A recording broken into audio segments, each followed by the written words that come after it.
the starting lineups for the third game of this best of 7. Mark Ivaroni and Marcus Johnson at one forward position. Julius Irving, who's nursing some sore knees. Junior Bridgman, who's starting his second game in this playoff. Moses Malone and Bob Lanier. Lanier, the veteran, he's had his knee problems at center. Andrew Toney and Sidney Moncrief at one guard position. And Maurice Cheeks and Brian Winters, who's starting in this game at the other guard spot. Jack Madden and Hugh Evans are the officials. The alternate is Ed Middleton. The Milwaukee Bucks have played Philadelphia close, but as you can see, came up empty twice, losing that first game in overtime and the second game by 6 points. Milwaukee is in the home white, Philadelphia in the traveling red. Philadelphia is 6-0 so far this postseason. All of their games have been hard-fought games. Marcus Johnson, this is the first shot. Junior Bridgman keeps it alive. Lanier inside. And a foul to boot. That's the way to get this crowd pepped up. Doesn't take much. Not here. Mark Ivaroni's foul, and Milwaukee with a chance to move in front 3. Now, what we want to watch for to see if the changes that Don Nelson will produce the desired results. He wanted to make sure his team got off to a good start because every game that they've lost to the Sixers, they've gotten off to a slow start scoring. Even against Boston in their sweep, they got off to slow starts in those games. He wants a change. Julius Irving off the rim, and we'll have a loose ball foul against Milwaukee. Well, that's a good way to get in good position to get the rebound. Junior Bridgman commits the foul. Now we talk about what Don Nelson wants from Bridgman and Winters offensively. What do these two do for Milwaukee on defense? Well, they're not as strong as the other as the kids were. I call them kids, Lister and Pressey. They're not as strong defensively, but they are better shooters. Now look at Bob Lanier. And Bob Lanier's been hit with a technical foul. Technical on Lanier, and he gets hit with the personal foul as well. How important is it for Lanier to avoid foul trouble early here? It's very important because I think with these changes that Don Nelson made, Lanier will possibly or probably have to play more minutes so that when they make the transition with the substitutes, there's a different quality, different skills coming in. And so he may have to play more minutes to adjust for these changing periods on the substitutions. Bob Lanier, who had a problem with foul and holding Andrew Toney, and Billy Cunningham had some words for him in game number 2. So Lanier has had some extraneous problems here. Julius Irving connected on the technical foul block. Inside, Marcus Johnson coming down all the way for the Bucks. Brian Winters on the follow-up, and we have a foul against Milwaukee the other way. Bob Lanier blocked Maurice Cheeks' attempt inside and one in, but Brian Winters has committed his first personal foul. 3 team fouls already on Milwaukee, and we have just about a minute gone by. Here's the block by Lanier. And the fast break, that's good. He kept the ball in play, but they didn't score on it. And that's what they have to do. They have to take every opportunity they have. They have to score. Toney misses. Lanier clears, and here's Bridgman. Coming off the pick is Sidney Moncrief. Moncrief scored 21 points in game 2 after a 1-for-7 effort in game number 1. Cheeks misses. Marcus Johnson. He's had 2 outstanding games for Don Nelson. Bridgman working on Julius. Inside, Marcus Johnson tried to keep it alive. Breaking the other way is Irving. Julius against Winters. Winters tries to fake a charge. Nothing called. And Marcus Johnson at the other end.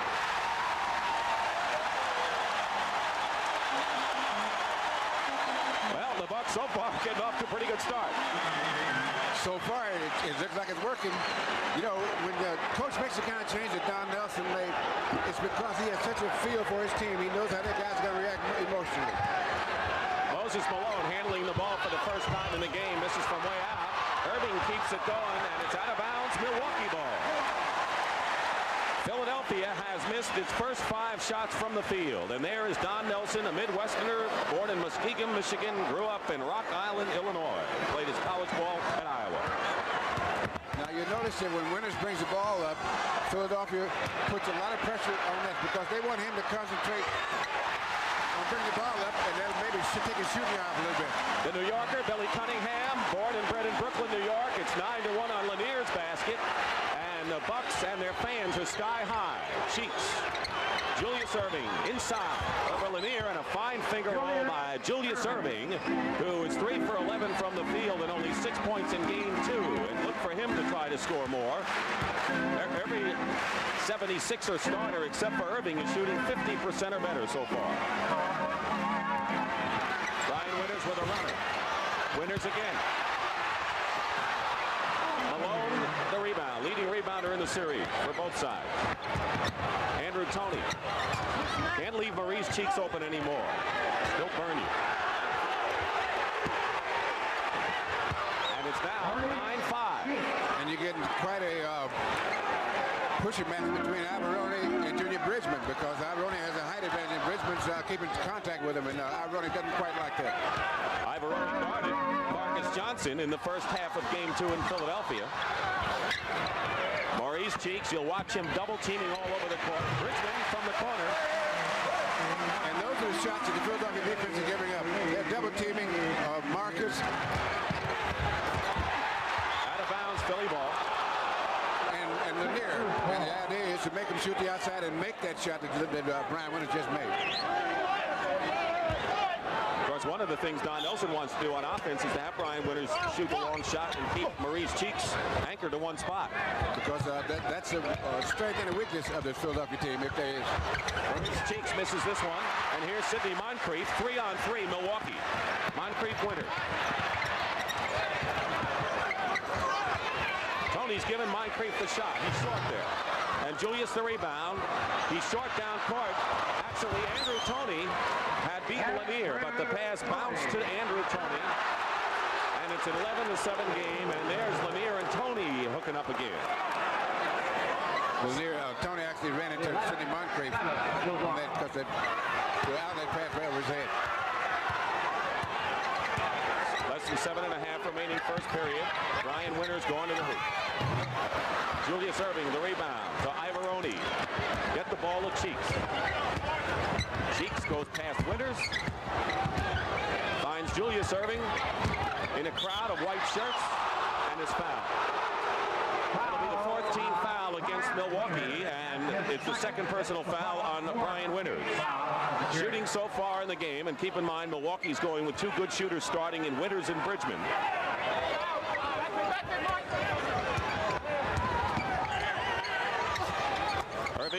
Julius Erving with 5 points. He has 5 of Philadelphia's 9. And now the Sixers, who are down 9-1, trail by only 2.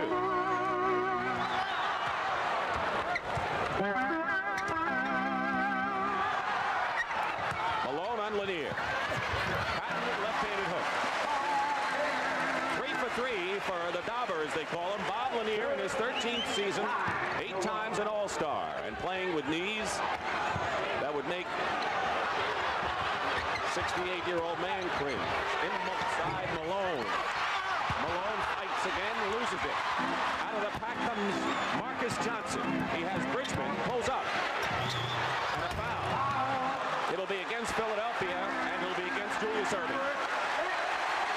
On the shot.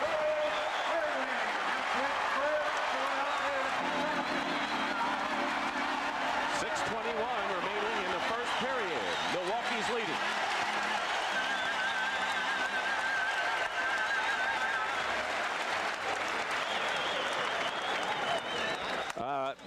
Bill didn't. I need more juice. Bill didn't hear the count at all. You didn't hear the count, Bill? No. I can hear you now, but when the crowd's up, I can't hear it. That's whoever's doing. I could not. Okay, I couldn't hear the countdown at all. We're off to a good start, fellas. That's better. We're off to a good start, boy. We're letting the game take it. And that's the end. Now we're going to go back to our old way.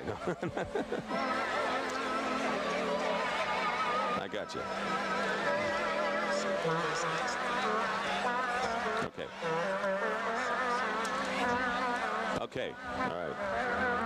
So we're not going to talk about that game other than what happened last night.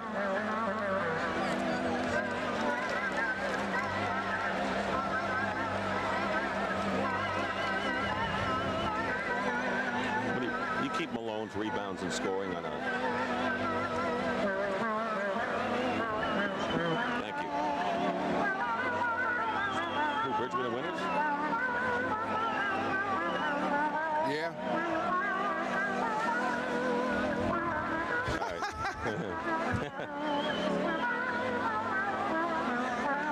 What are you going to show me coming out? Can I see it? Okay.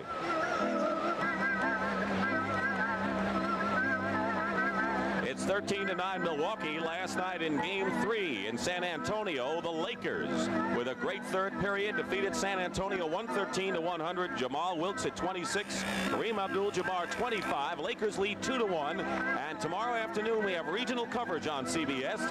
Philadelphia against Milwaukee, Game 4 here at the Milwaukee Arena, or Los Angeles and San Antonio, Game 4 at the Hemisphere Arena, live 1 o'clock Eastern Time. Now what Billy Cunningham has got his team in. They've made the adjustment to the change lineup that Milwaukee made. And Don Nelson, on the other hand, has to try to get back to his regular substitution rotation. They've got off to a good start. They're even or ahead now, and now they have to try to make the adjustments now in the substitution. And this is where I say he'll have to change the length of playing time so that he doesn't get a too drastic change when he goes to the bench. The Milwaukee Bucks have never gotten this far under Don Nelson.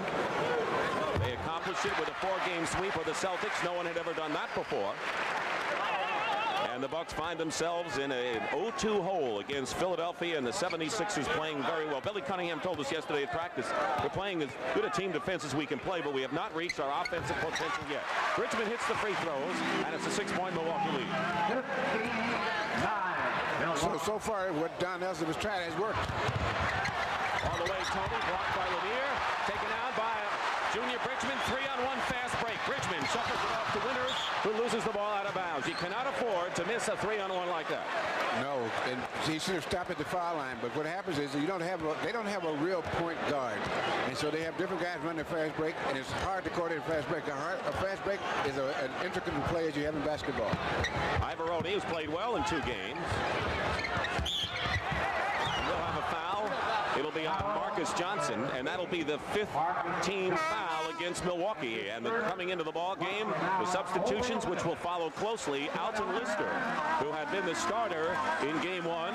Bob Lanier goes out of the ball game, so now Lister will play the center position, and Marcus Johnson will be up front with Junior Bridgman. And we'll look for Philadelphia to go to Moses more now, because the bumping and shoving that he and Bob Lanier do, Lister can't do that. If there's one thing Philadelphia has not really excelled in so far, it's been free throw shooting. They're about 67% in the 2 games. Julius makes 1 of 2. Milwaukee leading by 5. We have under 6 minutes to go first period. Dick Stockton and Bill Russell in Milwaukee. Now you see Murray Cheeks pressuring Brian Winters. And that's just to take his timing away so that when he shoots, it won't be so easy. Posting up and going inside is Moncrief against Tony. And Tony commits the foul, his first, and it'll be the 3rd team foul on Philadelphia. And going to the line will be Sidney Moncrief. Now, Bridgman and Winters, the 2 people who Don Nelson said have to score from the bench, are under 40% shooting and 2 for 7 today, and Moncrief is 34%. Here's Clint Richardson, who was a hero in Game 1 and just a fine defensive guard in the game. Yeah, he's developed to a fine NBA player. There was doubt even in his mind whether he could really play on a regular basis league, and he's proven to himself and to everybody else that he can play. But without the shooting of Bridgman, Winters, and Moncrief, Milwaukee really doesn't have much of a shot. Well, what they do, they create a threat so that it opens it up for Moncrief and Marcus Johnson. Those are 2 guys they want, and the threat of the other guys can help so that they can't double team as easy. Irving turnaround over Marcus. Bridgman rebound. Bridgman has rebounded very well in this series. This is his 3rd of the game. Inside to Lister. Lister has struggled offensively against Malone. Another point Don Nelson told us was Lister was too hesitant on offense against Malone. He didn't show that at all on that last play. Biggest lead of the game for the Bucks. 9 points with under 5 minutes remaining in the first period. Malone doubled by Lister and by Bridgman. And the rebound is by Marcus Johnson.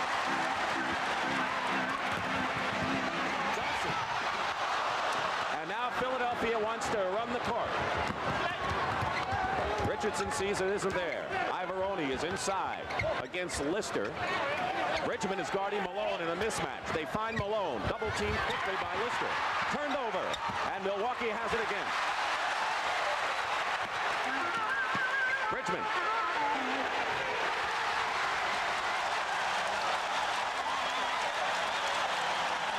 Philadelphia calls timeout. Wouldn't you?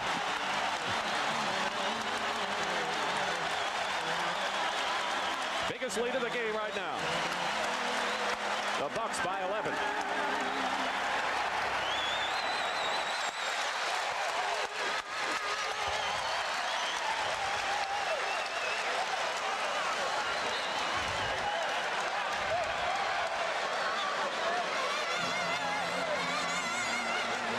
Yeah.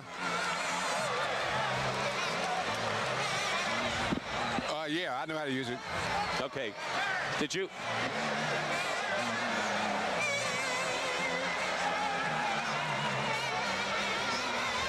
Right.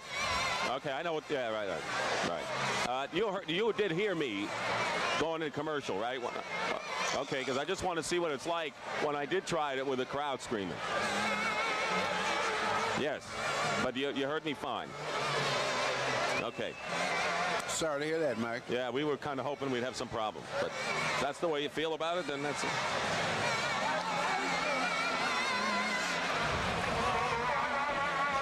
You know, if he says it, Sandy, I'm gonna get in it. No. Good comments. I mean, all those things that we got very smooth. You're going to handle this right out. And when you get back to... Oh, we're doing a locator first? What are you doing first, Mike? A locator?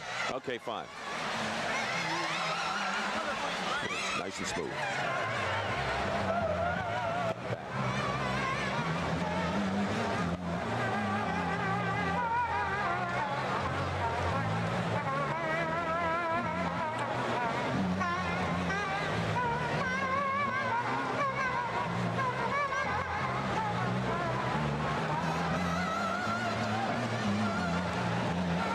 Stockton and Bill Russell back live at the Milwaukee Arena on CBS, the home of the NBA championship, where Milwaukee leads 21-10 here in the first period.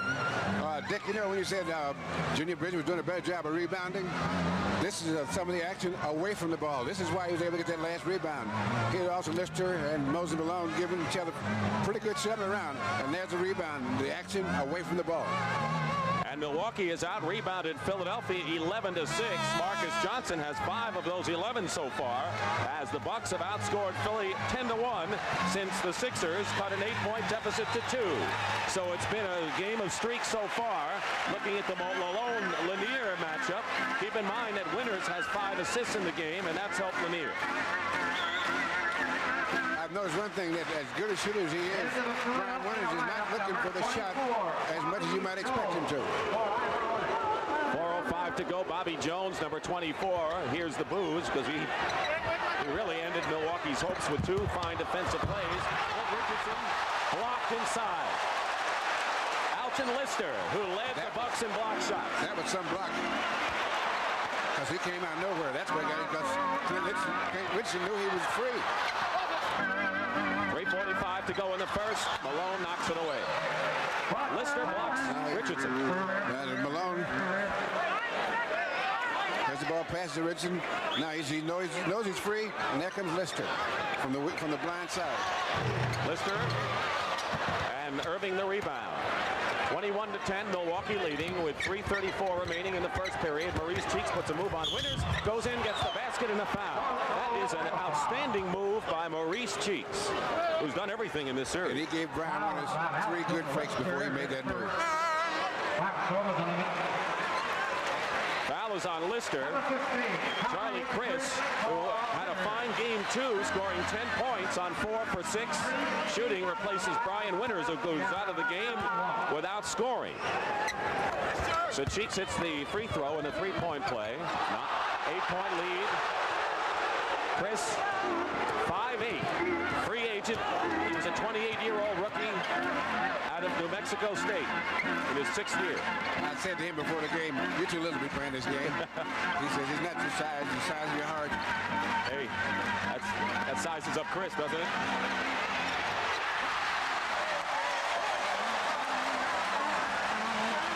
He's given him that spark off the bench, and maybe we'll see more of Chris because Winters and Bridgman started today. He gives him maybe some offense off the bench. Irving with the finger roll inside. It drops for Julius, and the Doc now has 8 points, and he's the game-high scorer. Milwaukee over the limit in fouls. Philadelphia's committed 3 team fouls here with 2:40 to play in the first. Marcus Johnson trying to get inside and does, but he lost the handle. He beat Bobby Jones and then lost the handle, and Philadelphia comes back on the fast break with Clint Richardson. You always pay when you make a mistake against Philadelphia, it seems. They take that missed shot, and before he can land good, they were on their way to the layup. They used to be a team on transition. If you turn the ball over, they'd burn you. Now they do it off of rebounds when Malone's in there. They are still one of the best defensive teams in basketball. Junior Bridgman, 8 points. He's keeping up his part of the bargain.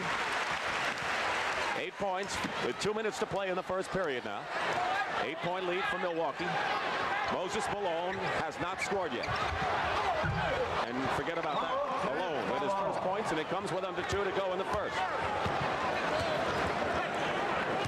Malone had 26 points after a 14-point effort in game number 1. Alton Lister going up. Lister again. Philly can cut it to 4. And they do it. Moses Malone got free inside, and Malone quickly 2 in a row. And the key to that play was Julius Irving get the rebound and get the fast break started. Julius is scoring. He has 8, but he's doing the rebounding too. They're going to call a foul against Julius Irving, and that'll be the second personal on the doctor, and that causes Billy Cunningham to think about things. Maurice Cheeks leaves the game, and Franklin Edwards, the second-year guard from Cleveland State, number 14, replaces him. And Don Nelson counters with Paul Pressey, the rookie from Tulsa, replacing Sidney Moncrief. And now Ivoroni replaces Irving. And the reason for those 2 substitutes are to get these 2 guys, because they're going to play a lot of minutes, Maurice Cheeks and Sidney Moncrief, you can get them 3 minutes rest, almost 4 minutes of rest by taking them out now, the last minute, and the timeouts between periods. Paul Pressey drives in. He has shown rookie-itis in this series as Bobby Jones on the break brings Philadelphia to within 2. The Bucks, with rookie Paul Pressey and a second-year player in Alton Lister, have suffered some with those 2. Franklin Edwards is on Chris. Bobby Jones on Bridgman. Lanier guarded by Malone. Chris. They drop for him. Shooters bounce. The great shooters always get those bounces. The guys with stone hands, they bounce, they bounce out. Are you complaining? Yes. I thought so. 30 seconds and 14 on the shot clock. Edwards goes up and out the ball. And a foul by Philadelphia. Franklin Edwards and Paul Pressey, and we'll go to the line now. And both these teams are real good defensively, and when you dribble in traffic inside the paint, you're going to have a lot of problems with both these teams. They help out very well. Moncrief is back quickly for Chris. Why? Well, Nelson wants to finish his first half on an upbeat. He wants to get probably Moncrief to take the last shot. And, of course, you saw Billy Cunningham counter quickly with Andrew Toney. Alton Lister is back, and Clement Johnson comes in for Moses Malone. Moses Malone, 4 points and 2 rebounds so far.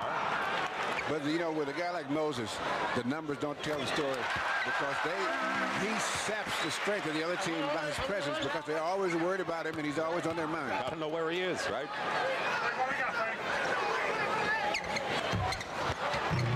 1 of 2. 5-point lead lead, 22 seconds. And Philadelphia can take the last shot here. They've got Ivoroni, Jones, Clement Johnson, Franklin Edwards, and the man with the ball, Andrew Toney. Bruce Thye is much better. It's just the padding there is just for protective purposes. 6 seconds. Toney begins the move. And Franklin Edwards misses the shot. 1 second to go. It won't happen. No basket. That was quite a first quarter. And Milwaukee leads it, 28-23.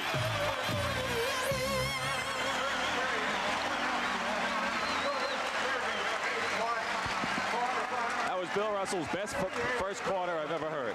Now, ladies and gentlemen, your attention, please. Dr. H. Huffman. That was Bill Russell's best first quarter that he's ever done.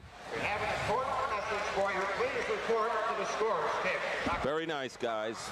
Pat? Scores table, please. Yeah. Yeah.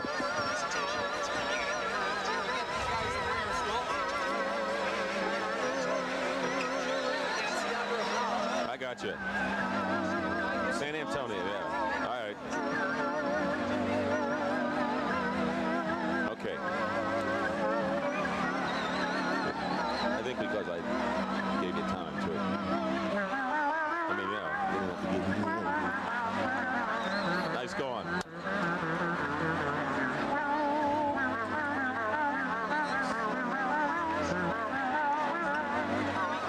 What?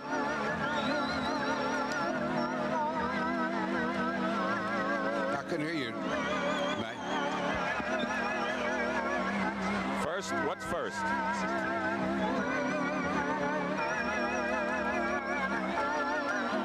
In any 7-game series. Gotcha. That first one was a 5.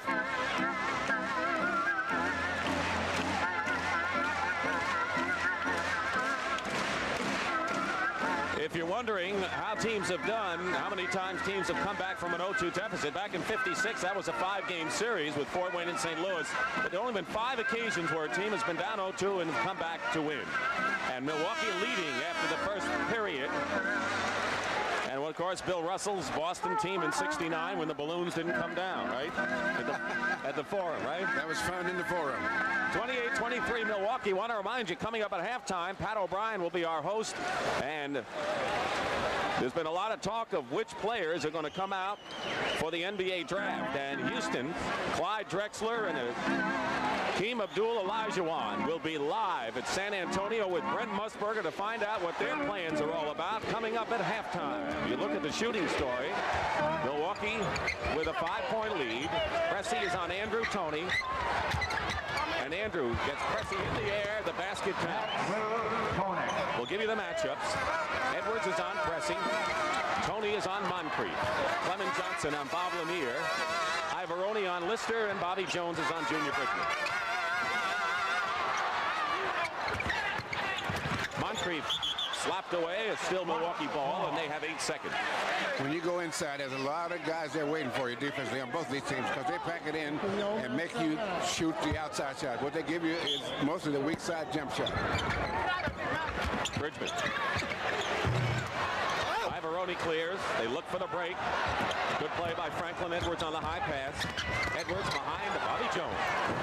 Bobby Jones. Good play by Franklin Edwards. Milwaukee jumped out to a 9-1 lead, then 21-10. Philadelphia went on a 13-4 spurt to cut it to 2, but the Bucks came on again. Their lead is 28-27 with 11 minutes, 1 minute gone by here in the second period. Philadelphia calmly has come back to cut the deficit to 1. 4 seconds on the shot clock. Junior Bridgman gets the bucket inside. 10 for Junior Bridgman. He is the leading scorer for Milwaukee. Julius Erving has 8 for Philadelphia. He's a better ball player than just a shooter, and he's demonstrating today because he's doing a good job rebounding, and he's doing a good job penetrating and handling the ball. Much better than people would have thought he would be able to do. Speaking of handling the ball, Maurice Cheeks is getting set to come back in. Andrew Toney, no way to stop that. He knows when he's going to go up high. He's 3 for 5, and 6 points for Andrew. Milwaukee lead again 1 point. Philadelphia has not had the lead. Double team Lanier. Bridgman. It'll be a Philadelphia foul inside. Loose ball. Johnson was hit in the face. Ivaroni commits the foul, and it looks like Clement Johnson is hurting. And they're going to have to get the team trainer out there because the bells are ringing in his head now. Hit on the bridge of his nose. He was the enforcer, the backup center and forward on his team. There's where he got hit right there. Lanier might have Lanier hit him in the eye. So we have a 20-second timeout called for by Philadelphia. Clement Johnson, acquired from Indiana in February. He's really bolstered the 76er bench. What I've noticed, Dick, today is that both coaches are going away from that regular substitution pattern. Now, this is a timeout, and Edwards was also being attended to. But go on with your point. And Billy Cunningham, encountering what Milwaukee's done, has changed his pattern because we saw a lot of Franklin Edwards that first quarter. Normally, Maurice Cheeks plays more minutes than anyone for the six, except maybe Moses. Double team on Lanier. Good passing by Milwaukee. They have plenty of time on the clock. Inside Moncrief. Lost the ball out of bounds, and it was last hit off of a Philadelphia player. Maurice Cheeks has bounced off his leg. Billy Cunningham and Matt Gukas up saying, I don't understand that one. Now we're going to have a timeout. Why Franklin Edwards? What does he give him? Well, he's a good threat shooting, and he can play for a few minutes without hurting you. Timeout, under 10 minutes to go in the second period. Immediately. Thank you.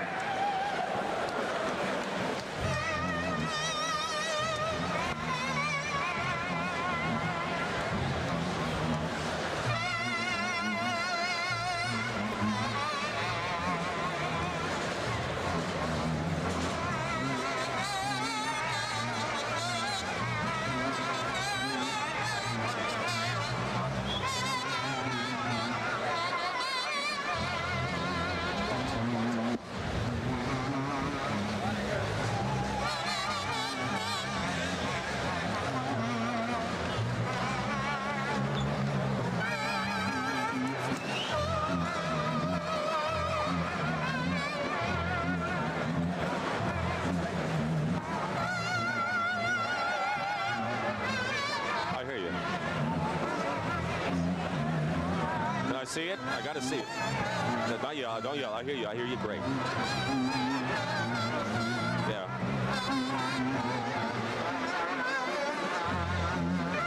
A report at halftime on the conditions.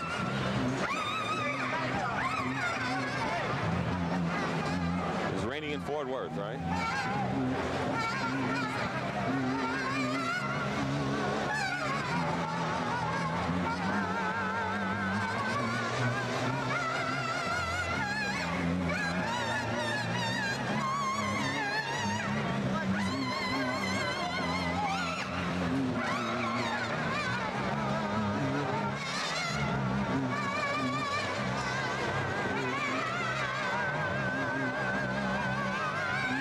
Third round coverage from Fort Worth, Texas. The Colonial National Invitation coming up after the game, and we understand it's raining in Fort Worth. At halftime, we'll have a report on the weather conditions at the Colonial. And here is the leaderboard after 2 rounds with Bobby Watkins. A one-stroke lead over Gary Hallberg, Nelford, Fiore, and Caldwell right behind. But we'll have a report on what's happening at the Colonial at halftime. You think he's a little nervous? Watkins has never won a tournament, and to have the lead, and you don't know whether to try to hold it. You know, it's just like, do you know how to win yet? That goes for any sport, right? Moncrief misses. Rebound. Nice play by Moncrief. Outstanding defensive guard anticipating the pass for Andrew Toney. Milwaukee's lead is 1 point. We have 9:43 remaining in the first half. Dick Stockton, Bill Russell in Milwaukee. And the crowd is aroused. They want to see their Bucks back in. 2-0. Sixers lead the series. And a fine shot by Junior Bridgman. A semi-hook shot from the baseline, and he has 12 points on 5 for 8 shooting. Junior Bridgman is given first name is Ulysses, played in Louisville. And a Milwaukee foul has been called. It's on Paul Pressey, the rookie, and the first team foul on the Bucks. Here's Pressey trying to hook Andrew Toney. Tough man to hook. Brian Winters is back. Marcus Johnson is back as Bridgman gets a hand, going out with 12 points, and also going out as Pressey. And the substitution that Nelson's making, so you have a certain amount of good outside shooting so that they can't collapse so much. But they got scorers and Marcus Johnson back there to take care of the inside. And a defensive player in Alton Lister, power forward. Foul is on the Bucks. It's on Moncrief, and he knew it. Fouls on Sidney Moncrief. And he knew it. He didn't complain. He never complains. Almost never. The big strong points for Milwaukee so far is they hold a 3-point lead. They've committed only 1 turnover, and Philadelphia has not had an offensive rebound yet. Now, what Sidney Moncrief does very well with Andrew Toney is deny the ball to him. Lanier denied the ball to Malone, and Winters did everything he could to save it. Still Philadelphia ball with 11 seconds on the shot clock. Now, that's dispiriting when you make a good defensive play and don't come up with the ball. The defensive play is not over until you have that ball. That's why you never block the ball into the 15th row when you play. Tony against Moncrief. Matchup of outstanding players. And Moncrief gets a piece of it. And Milwaukee, with 8:40 to go, trying to make it a 5-point lead. Their biggest margin was 11. But Philadelphia's come back. It's been a game of streaks. Moncrief inside. And the foul the other way is against the Bucks. Loose ball. Foul. 2 on Moncrief. Very serious player is Sidney Moncrief. I think he wants to do something unusual. He might want to complain a little bit now because he thought he got hit pretty good on the shot when he went in. Milwaukee has 3 team fouls. Philadelphia 1 with 8:15 to go in the first half. Tony uses Ivoroni as a screen. Alone. Now it's Marcus Johnson. So Philadelphia still doesn't have an offensive rebound in the game. Winters. Moncrief. Shuffles it to Alton Lister.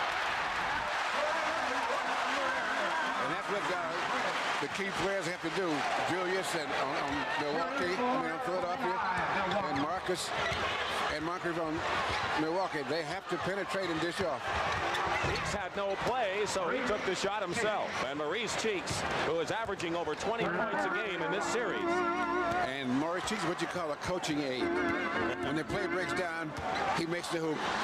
Makes everyone look good in the bench. 3-point lead for Milwaukee with 7:25 remaining in the first half. Live at the Milwaukee Arena, Game 3, best of 7, the Eastern Conference Final. Lanier.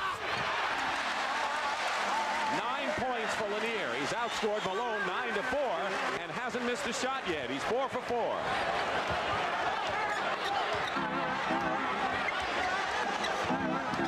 Lister is out on Ivoroni. Marcus Johnson on Bobby Jones. And there's that man Malone. It'll count in the foul. Here they come. There are 4 substitutions coming in. It'll be Harvey Catchings and Junior Bridgman for Milwaukee, Clint Richardson and Julius Erving for Philadelphia.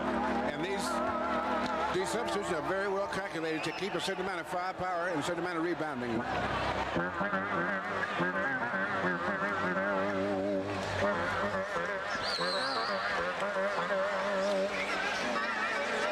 What shot?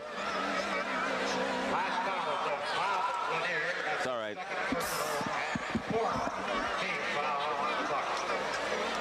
Right.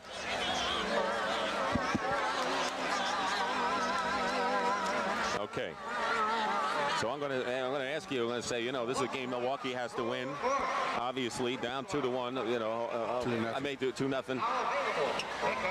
And I'm going to say the big changes. How do you assess? Can you assess at this point what the changes have meant? That's what I'll do. Because maybe you can't. Yeah, right. All right, but I know, but we're working. It's just very, they ought to make cords that go in the back instead of the side. Okay. No, you're not. You lied to Dick. I don't think you're going to do that at all. You know what it does, Mike? Mike, the cord rips the earpiece from me, so I gotta move the cord back because it rips the earpiece. Yeah, we're working. You know what kills the earpiece on the right? I'm going to set a precedent here. It's called not listening. I'm not listening. That's why it doesn't make a difference in my earpiece. Stop.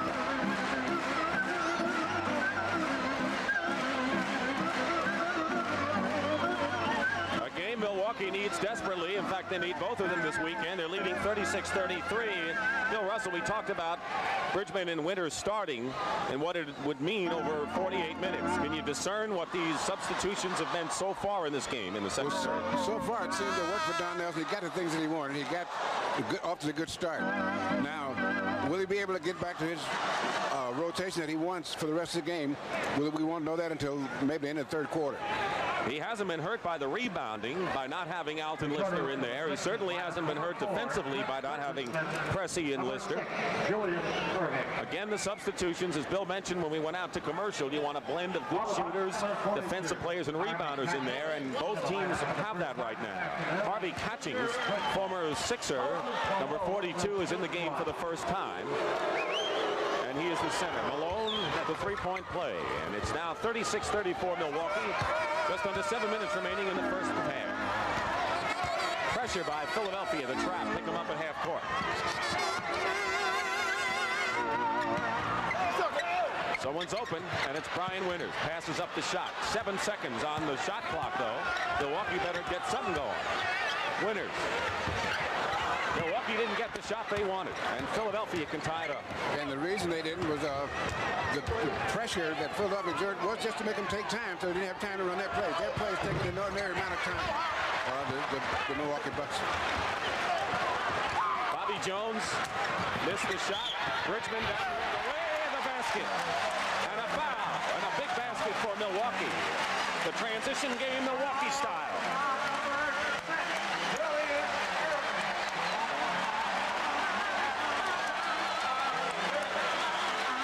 On Julius Erving, his third personal foul, and that is the second team foul on Philadelphia.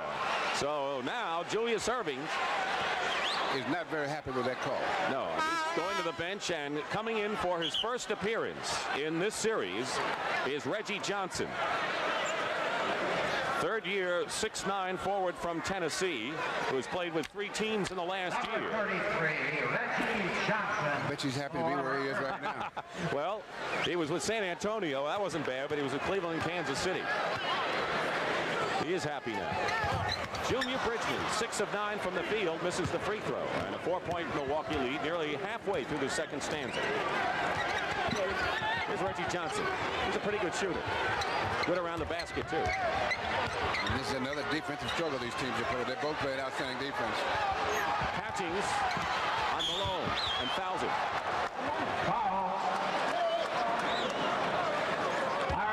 Now, Catchings can match up with Malone physically much better than you would think looking at his stats, but he's a very strong player, and he's a very experienced player. He's been playing quite a while.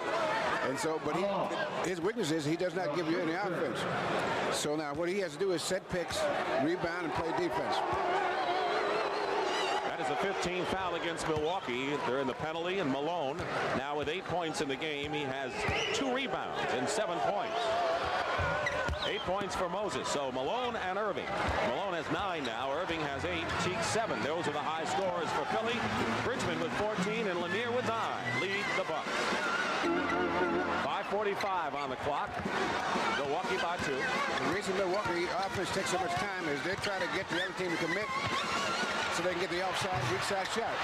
Winters is just not shooting well in this game. He hasn't scored, and he was 1 for 6 in game 2, 0 for 5. So he is now 1 for 11 in the last game in almost a half. And now Philadelphia can tie the score. They have not had the lead at all in this game. Reggie Johnson, Cheeks. He's got quickness on Winters. Clint Richardson with a screen from Bobby Jones. And Catchings gets the rebound. So Philadelphia has had chances to tie it up, and they've missed every time out. Junior Bridgman, guarded by Reggie Johnson. Malone in the corner. So once again, Philadelphia cannot score. And Bobby Jones does exactly that. Our first tie of the ball game. At 38, at one point, Milwaukee led by 11. And now, Milwaukee's got to turn it up again. Well, they're not hitting that shot that they have to hit, that outside shot, because the way the Philadelphia defense set up, they give them the weak side outside shot. Blocked by Malone. Moncrief. And now Jack Madden blows his whistle, and everyone looks at him.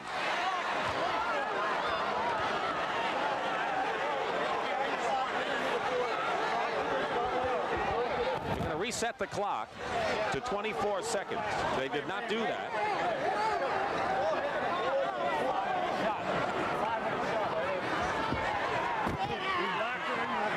The block shot hit the board.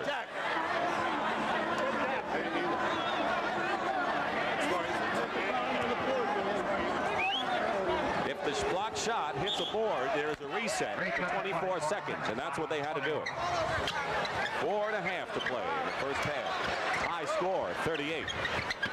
Marcus Johnson over the top. Philadelphia can take the lead. And Philadelphia's not giving Milwaukee any shots. The weak side shots, they're not getting even, because now they have to go one-on-one for the jump shot, and that is not a good shot. What's Malone's argument with Evans? I think he said he got pushed, although the ball bounced over the backboard. He got pushed out of position, and he wants the foul called anyway. 4:15 remaining in the first half. Philadelphia, uphill climb for them, trying to take their first lead of the game. Malone, double team. Gets inside, slapped away, but Clint Richardson has it with 4 seconds. Shot clock. Bobby Jones fires it up, and Philadelphia has its first lead of the game. And Milwaukee is just not shooting well from outside.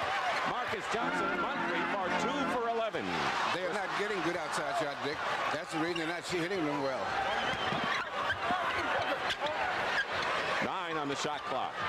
That's right. Cheeks picked up, came right around that pick, and just smothered Brian Winters. Winters ties it up. 3:35 remaining.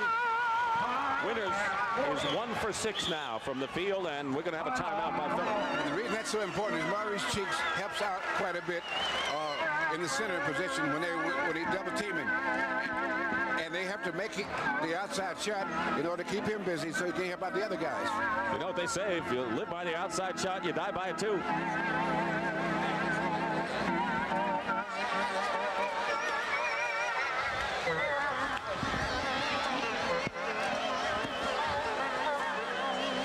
Yeah, well, that happens in the sport. Johnson, Give me that, 3 for 17.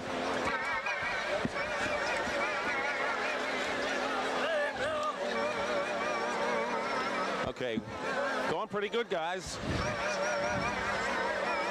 Substitutions, all those things. What they got. Catching's perfect with Cat. What he gives him, what he doesn't give him. Great. But that's all for the day, okay? Thank you very much for joining. As guest analyst, right? Our guest has been Bill Russell. You know, the old-time announcers. Our guest on Basketball Day has been Bill Russell.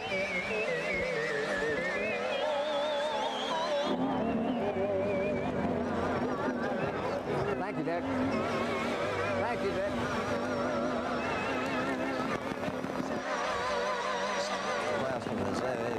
What's it? Pat's going to do what? What about punching in San Antonio? You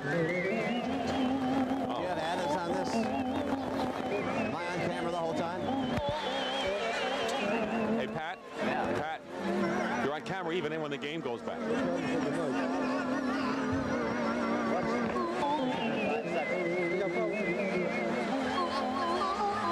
We're tied at 40 with 3:31 to go in the half, and to find out what's in store at halftime, let's join Pat O'Brien.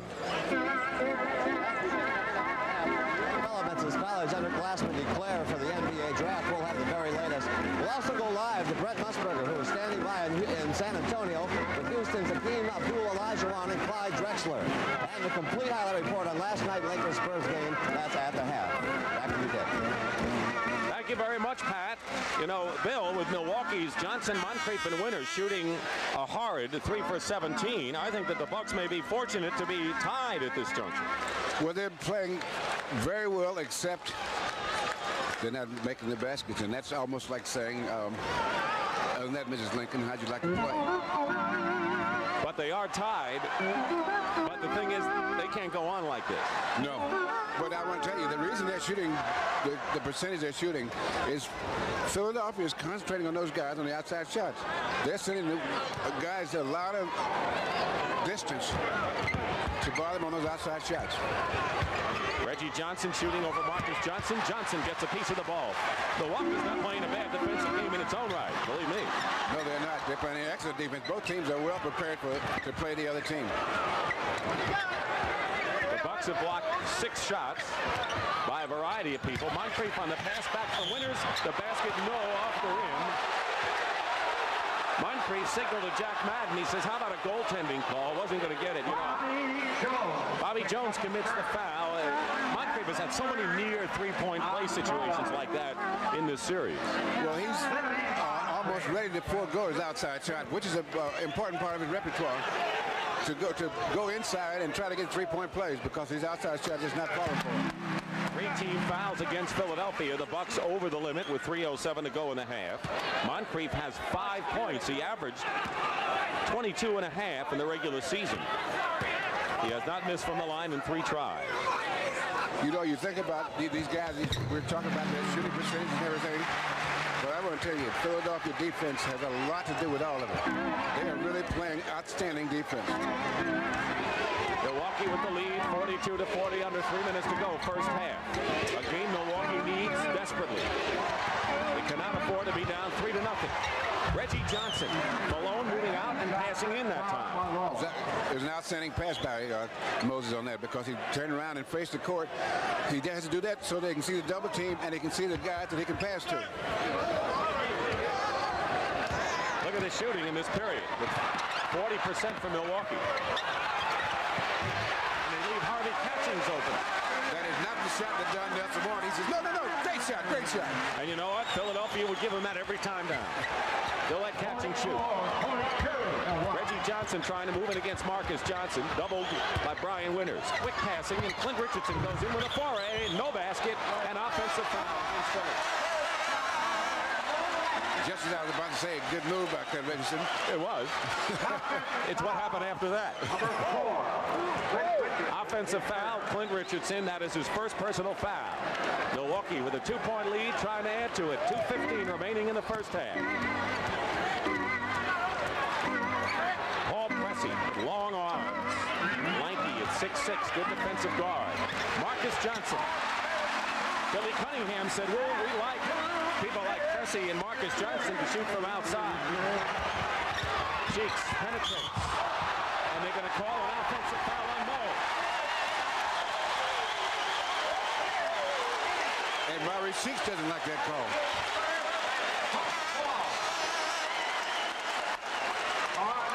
That's the first on Maurice Cheeks. He goes out of the game. Here he is, and it was a good call because Harvey Catchings had stood his ground for the last half hour, it seemed, the way it looked inside. Philadelphia has turned the ball over 6 times to only once for Milwaukee. Pass into Marcus Johnson. There's another turnover, and Philadelphia coming back to try to come within 2. Andrew Toney fouled. And Dick, I'd like to find out if there's any problem with Maurice Cheeks, because this is a little unusual that he's not playing as much as he is. I don't think he's in foul trouble. And he's Billy Cunningham took him out the first and the second period.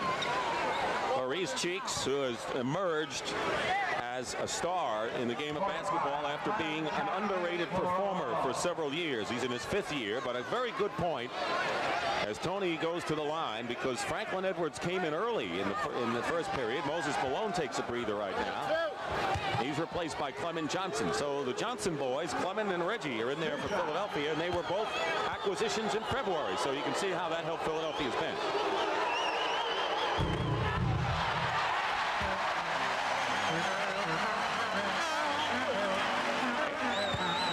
Dick Stockton and Bill Russell live from Milwaukee.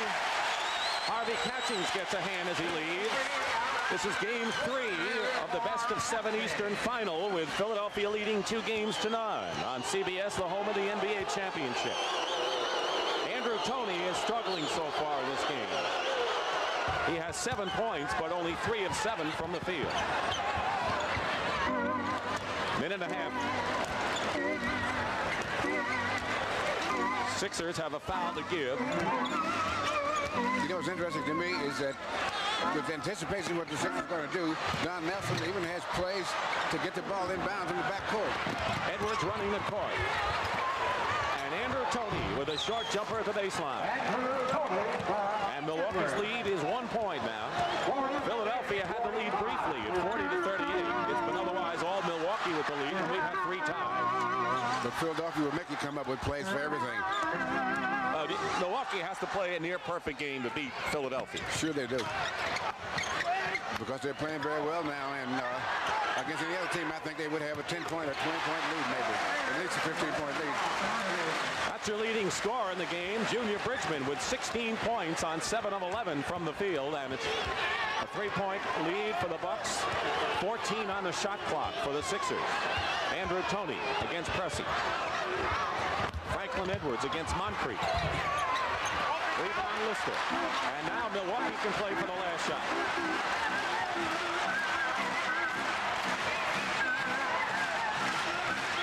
Could be Marcus, could be Sidney Moncrief, or Junior Bridgman. Moncrief with 8 seconds. Moncrief with 5. Into Paul Pressey, blocked by Clement Johnson. And that'll do it in the first half. How do you figure that play? That was a great defensive move. If the man was free, you had to give him the ball. So Don Nelson and the Milwaukee Bucks leave the court with a 48-45 lead. Billy Cunningham is within range. Bob Lanier wants his team to stay alive, and we'll be back with Pat O'Brien at halftime in a moment. Hello. Yeah, I'm here. How are you? I'm fine. Let me use which mic do you want me to use? Okay. We're on with the lavalier. Oh, I like this stool. We're going to be using the lavalier, but let's have that one standing by. Okay. Is it on? It's on, I guess. Just yeah, okay. Why don't you just put it down here? You can just hand it to me if it goes out.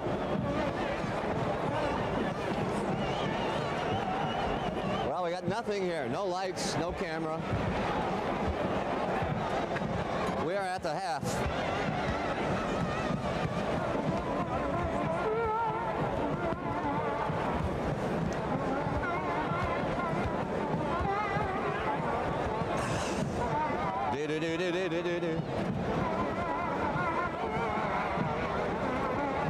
Hey guys, we got about 40 seconds to go here. Huh?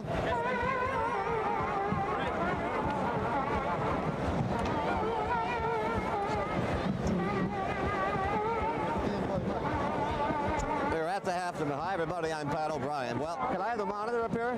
This is, you know. All right, who cares? I don't need it. Thanks a lot. It's all right.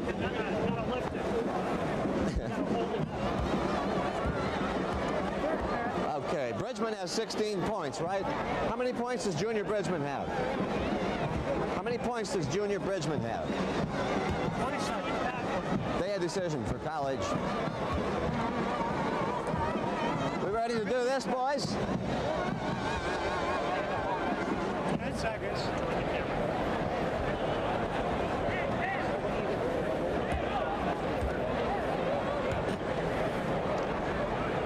We are at the half at the Mecca in Milwaukee. The score of Milwaukee Bucks 48, the Philadelphia 76ers 45. Junior Bridgman has 16 points. Hi everybody, I'm Pat O'Brien. Well, this is the day of decision for college underclassmen who are going to declare early entry into the National Basketball Association's draft. Now already, maybe one of the happiest men in basketball is Houston Cougars coach Guy Lewis, who even though he's losing Clyde Drexler, gets to keep his superstar center Akeem Abdul Olajuwon, who will stay in school another year. Now here in Milwaukee, they're not so happy. Marquette University's Glenn Doc Rivers announced just 2 hours ago that he will leave school and enter the NBA job market. It has been an agonizing month or so for the players and coaches as tonight's midnight deadline nears. Darling, you got to let me know. Should I stay or should I go? Should I stay or should I go actually reduces the decision to the simplest form. There are many, many things that come under consideration, making it a crucial decision. And after thinking it through, some decided to stay. And I would just like to say I enjoy being a student at Memphis State, and I'm happy to be around for the next 2 years.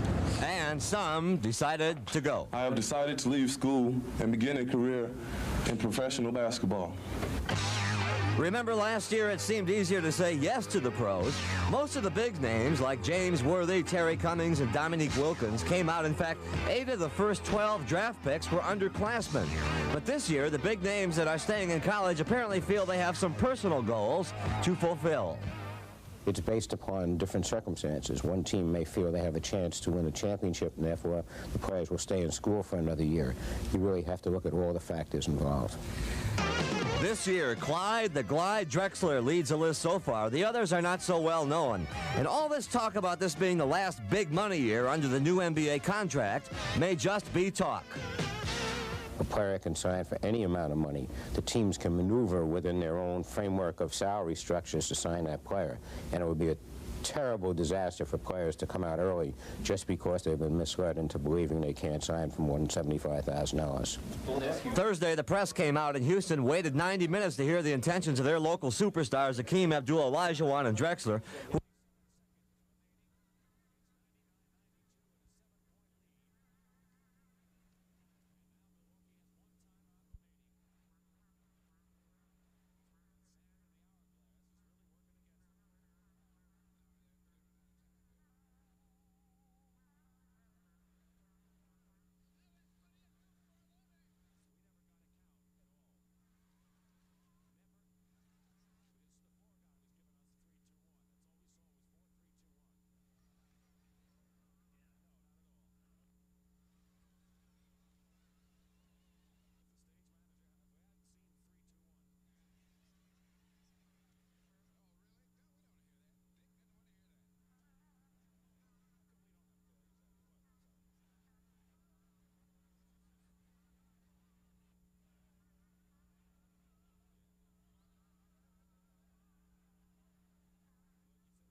Malone at some point considered. Leading scorers in the game. Andrew Tony looks at with 60. So on the way in the third period, Dick Stockton and Bill Russell. The game reminiscent of last year's third game. Philadelphia won the first two in their series. Bucks came here and won a tense 92-90, won a fair on Moncrief's basket in the final seconds. Julius Erving finds Tony. Quick passing Maurice Cheeks. Moses Malone gets the first offensive rebound for Philadelphia and follows it up with a basket. He has 11 points. You can count on him going to work, and he went to work on it early here, third period. And if you keep him down under 2 rebounds, you'll be tired for a week. 11-20. 40 seconds going by. Good drive, baseline winners, but Moses Malone blocks the shot. So there's that defense again. Cheeks. Ivoroni is trying to get Junior Bridgman close to the basket. He has a height advantage at some 5 inches. Julius Erving hits from the corner. The Doctor did not score in the second period. He has 10 points after getting 8 in the first. And the 76ers have their second lead in the ball game. Bucks know that facing a 3-0 deficit is well nigh impossible. Turnover, steal by Julius Erving. So the two things that Milwaukee didn't permit the offensive rebound and not making the turnover, that seems going the other way. Another offensive rebound by Ivoroni. Another one by Malone. And a foul. Looks to be against Milwaukee. And a loose ball foul has been called against the Bucks. Sidney Moncrief is third. 3 on Moncrief. And the Bucks are not getting off to a very good start the second half. Hardly. They've given up a lot more offensive rebounds already than they did the first half. Even. And we're going to have another foul on Milwaukee. And Don Nelson has to be restrained by Gary St. Jean, his assistant coach. And a technical foul has been called against Nelson. And if that foul is on Moncrief, that's number 4 on Sidney, and it is. It was against Philadelphia when Nelson threw his jacket onto the court in a game earlier this year, and he is enraged. 4 on Moncrief. No, they change it to Lanier. 3 on Lanier. So Moncrief still has 3, and now Lanier picks up his third. And shooting the technical is Julius Erving.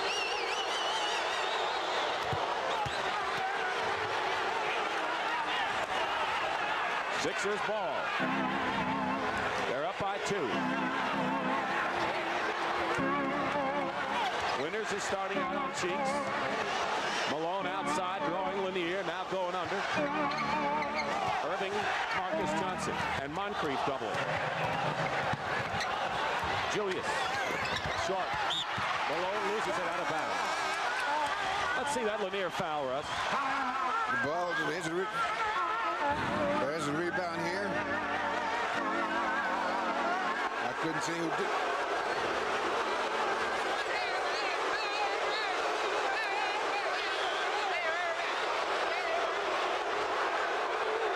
Well, this wasn't that wasn't the last foul by Lanier. That was the foul before by Moncrief. We correct that. It was the earlier foul. Timeout.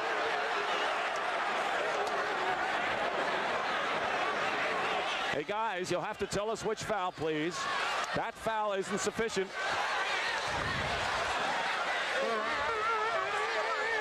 You follow me, Sam? Okay. No, that was the second foul. They called the third on Moncrief. Then there was another foul that was Moncrief that was changed to Lanier. That was the first foul. That was the first one, not the last one. No sweat, Sandy. You're doing one brilliant job in there. And if you believe that, Sandy, I got a bridge I want to sell you. No, that's true. No. Yeah. And it fell out. Well, you know it is, so no.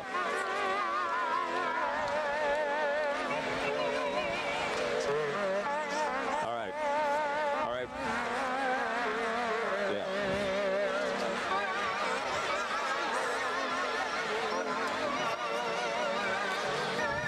does promo action for today and tomorrow mean?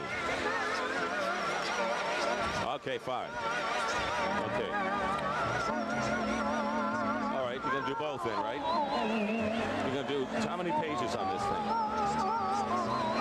Right, thank you.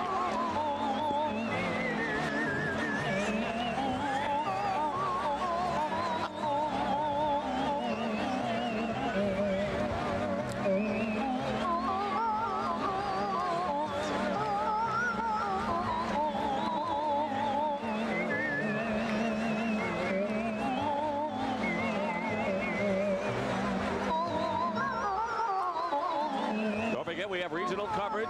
Philadelphia, Milwaukee game 4, LA, San Antonio game 4, with the Lakers leading 2-1 live, 1 o'clock Eastern, and then Bill and I will journey out to the Forum for game 5 of the Western Conference Finals between the Spurs and the Lakers, 11:30 Eastern, Wednesday night on CBS, the home of the NBA championship.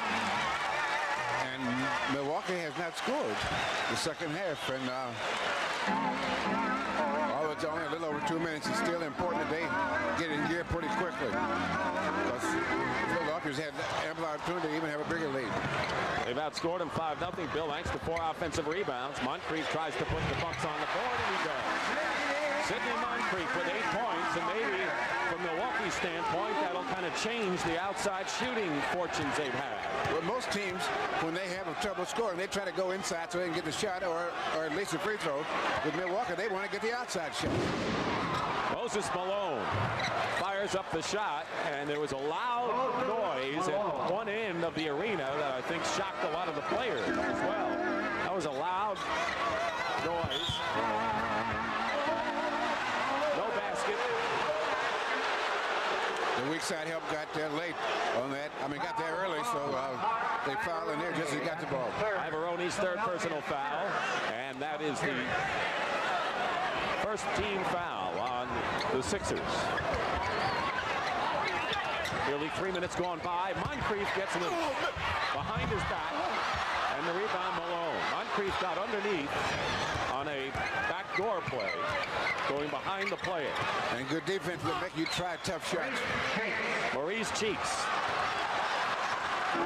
Maurice Cheeks is shooting nearly 58% from the field against Milwaukee in the playoff. He was 54% during the regular year, one of the leaders on the club.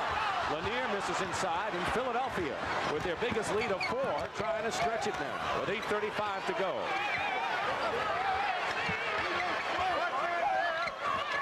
Trying to get it to Tony inside. He's got Winters. Now Andrew is out. 8 seconds on the shot clock. Good move to the hoop by Andrew. Blocked inside by Junior Bridgman.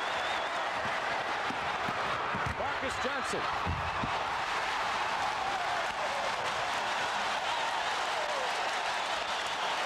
Take that. Only his third basket in 11 tries, but that was one you could put in a highlight for.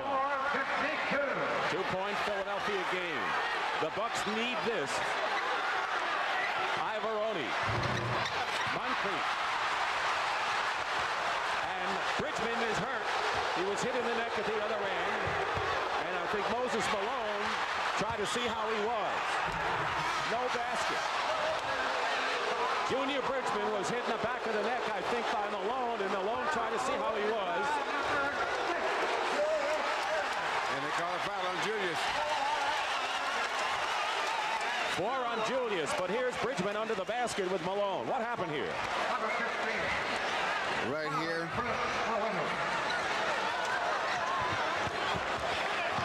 There.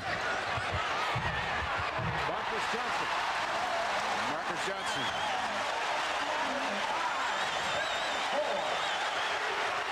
Fifth tie of the game. 4 straight points for Milwaukee, and Marcus Johnson hurting Philadelphia inside as he had done in game number 1. Air ball, Milwaukee ball. Marcus Johnson has been marvelous inside against Philadelphia in this series thus far. He's making the moves inside, and what really keys him, makes him even more effective is when he's hitting the outside shot, so you have to come up on him. And then he's really tough.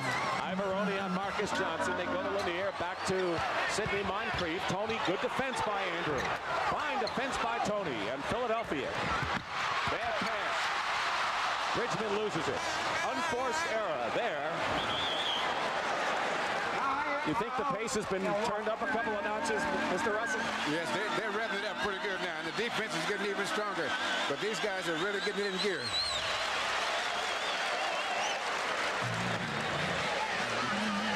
All right, good. This is out of the commercial. You mean? I'm going to do this.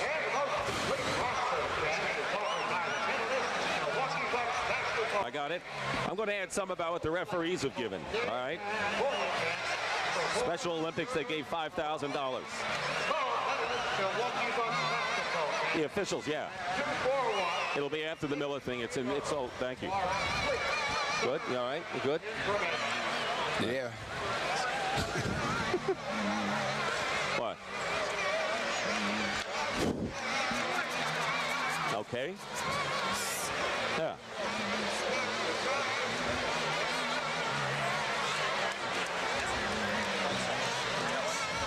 So after the Miller thing, you give me the officials? Thanks. Nice going, guys. This is gone very well.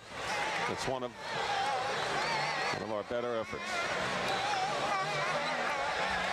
That's good. Play-by-play guy normally gives that, but he's asleep.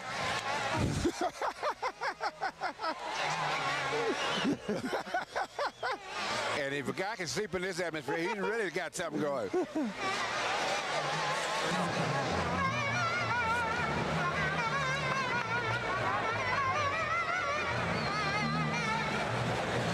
At the conclusion of today's game, Bill and I will select the Miller Most Valuable Player of the Game. In conjunction with this award, Miller will present a check for $1,000 to the Special Olympics in that player's name. Of course, we're in Milwaukee, the home of Miller, and the NBA referees have also been part of this because today's officials are presenting a $500 check as part of a $5,000 donation this year to the Special Olympics.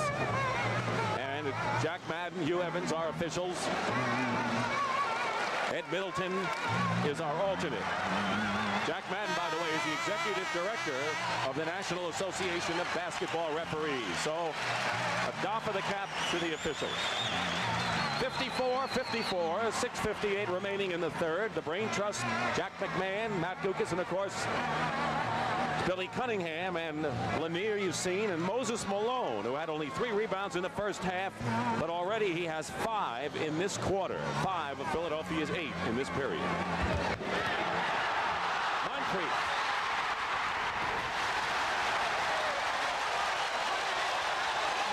They kind of spur you on those plays. And that's 2 very physical players playing the backcourt, and that was just...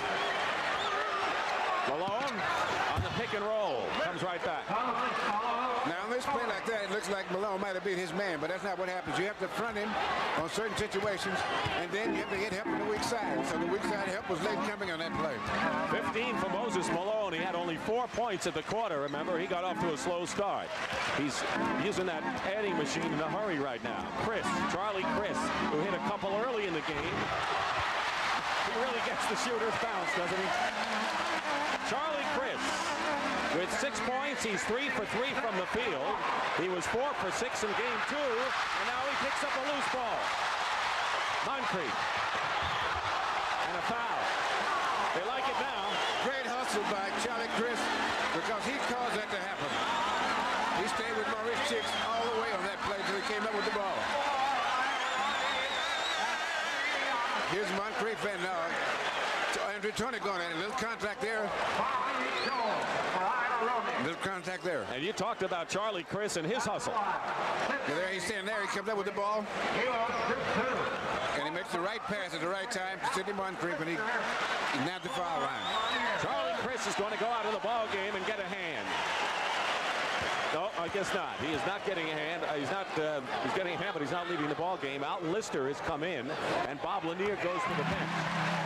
You never know what combinations Don Nelson's going to use, right? You know, and things like that, what Charlie Chris just did, is so important in a game like this. Because the guy gives you something, not only does he make a good play, but he gives you something extra. and that gives the guys a breather also. Andrew Toney, baseline, comes back with a basket. And he took a breather too. You know, the foul story could become a factor because the starting forward tandem for Philadelphia, Mark Ivaroni and Julius Erving, each have 4 personal fouls. They're the only players in the game with 4. Moncrief and Lanier have 3 from Milwaukee. Malone fighting Moncrief, and it comes down to Philadelphia. There's the doctor. And Philadelphia regains the lead, 60-59. 5:22 and counting remaining in the third period. Milwaukee trailing 2-0. They're home. Both games this weekend must win. Both games. Alton Lister. Chris over Cheats, back to Lister. Air ball, but there's Moncrief at the other side.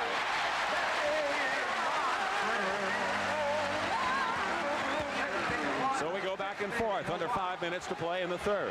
Moncrief has 13. Bridgman, the leading scorer, 16. An air ball.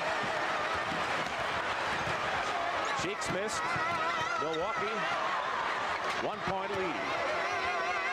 Bucks and Sixers going to these playoffs 3 years in a row. And Marcus Johnson Said, block this, large people. There's Clint Richardson coming back in the ball game in a moment. We have a lot of time to go in the third, but I think this fourth period is going to be something else. Cheeks on a move against Chris. Lost control. Here comes a break. Toney, Moncrief.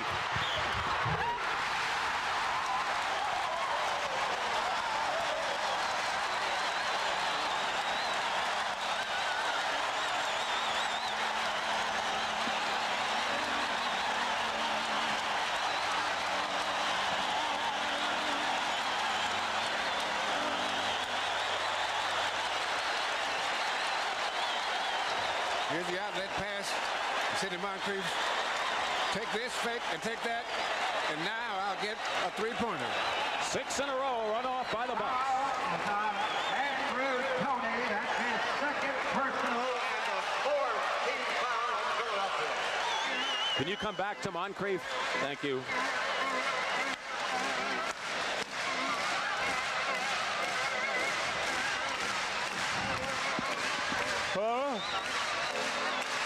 Did someone call me? Say, it's a heck of a game. We really have had a string of games. That's right. Yeah, it's true. I know.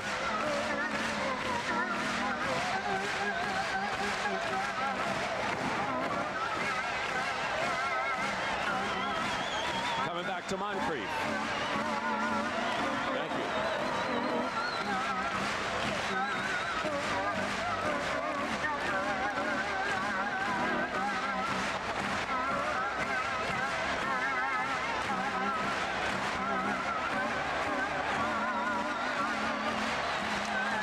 How's the audio sound?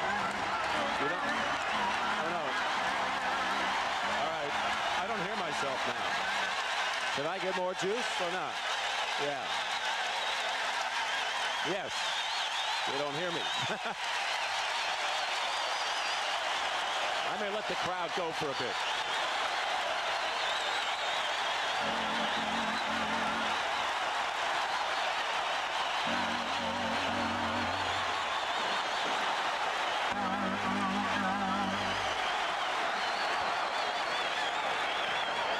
Milwaukee by 5. Sidney Moncrief has scored 9 points this period, including his last 3 shots. He came into the game averaging only 14 in the first 2 games of the series. Don't forget, he was the team's leading scorer in the regular year. Had only 6 in the first half. Right now, Moncrief has 16 points, 6 rebounds, 3 steals, 2 assists, and a blocked shot. And we already know how great he is on the defensive end. Yeah, he's put in a good day's work. 6-point lead. Toney going to the hoop and behind Malone. Basket counts and a foul on the floor. On Sidney Moncrief, he got in the chest that time. That's like a compact car run to a diesel truck. That's 4 fouls on Moncrief. So Moncrief on Milwaukee will join Irving and Ivoroni with 4 personal fouls in the game. Charlie Chris goes out, replaced by Brian Winters. Chris has done well in 2 games, but Moncrief stays in with 4 fouls. Malone now has 18 points in the ball game, and he is approaching his playoff average.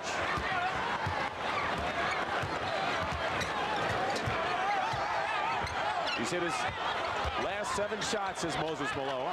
Right now is defending against Alton Lister. Marcus Johnson with 6 seconds on the clock drives in, gets his own rebound.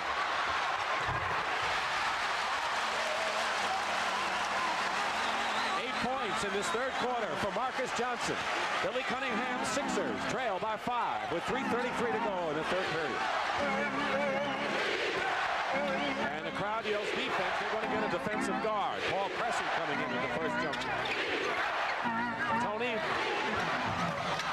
long rebound. It comes down to Philadelphia. Julius Irving on the court with 4 personals.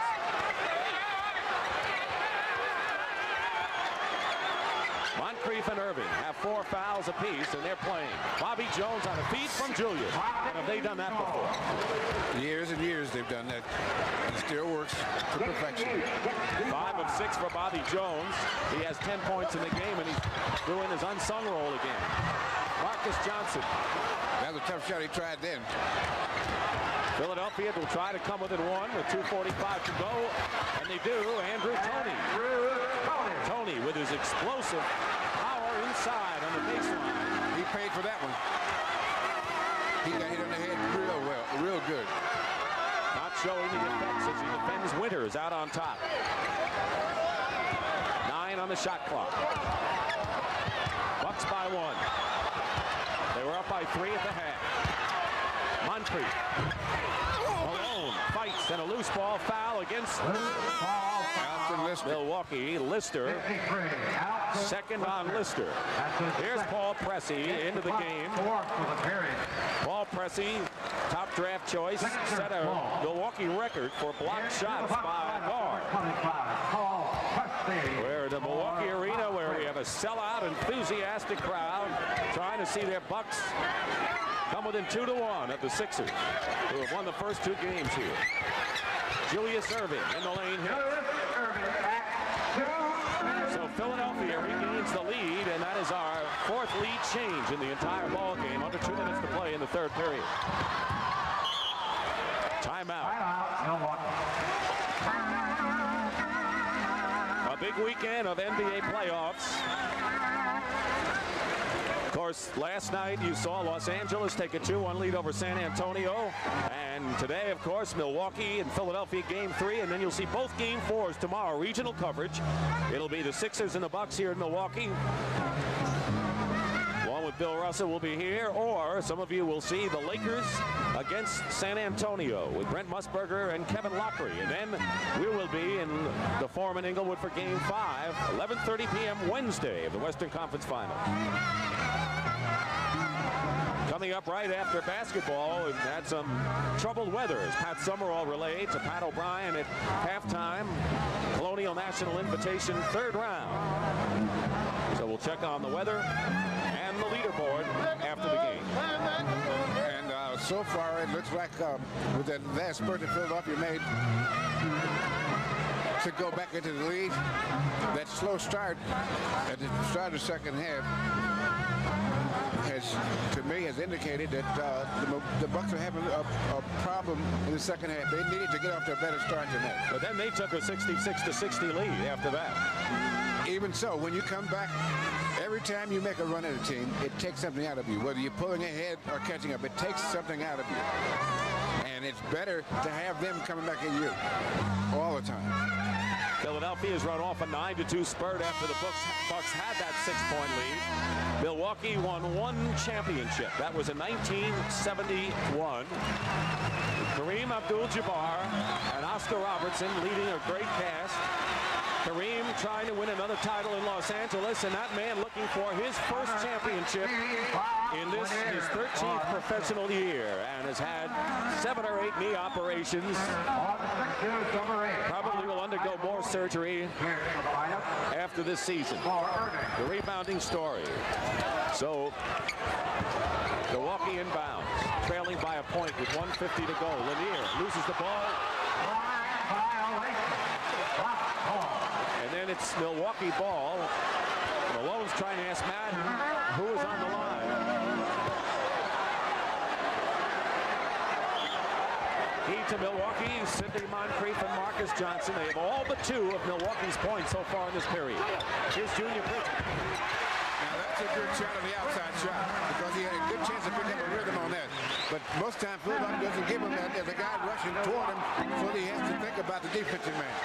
Bridgman is 18 points, his first point here in the 3rd period. Loose defense. Bob Lanier knocked it loose, but the weak side had to be there to pick it up. And again, we tell you the weak side that we constantly refer to as the side away from the ball. The ball's on the left, the weak side's the right side. And it's not in the act of shooting. It's a one-shot foul. And, of course, that will be a shooting situation. That is the 15th foul against Philadelphia. Andrew Toney, it is his 3rd personal foul. Marcus Johnson, who has had a terrific 8-point 3rd period, goes to the bench.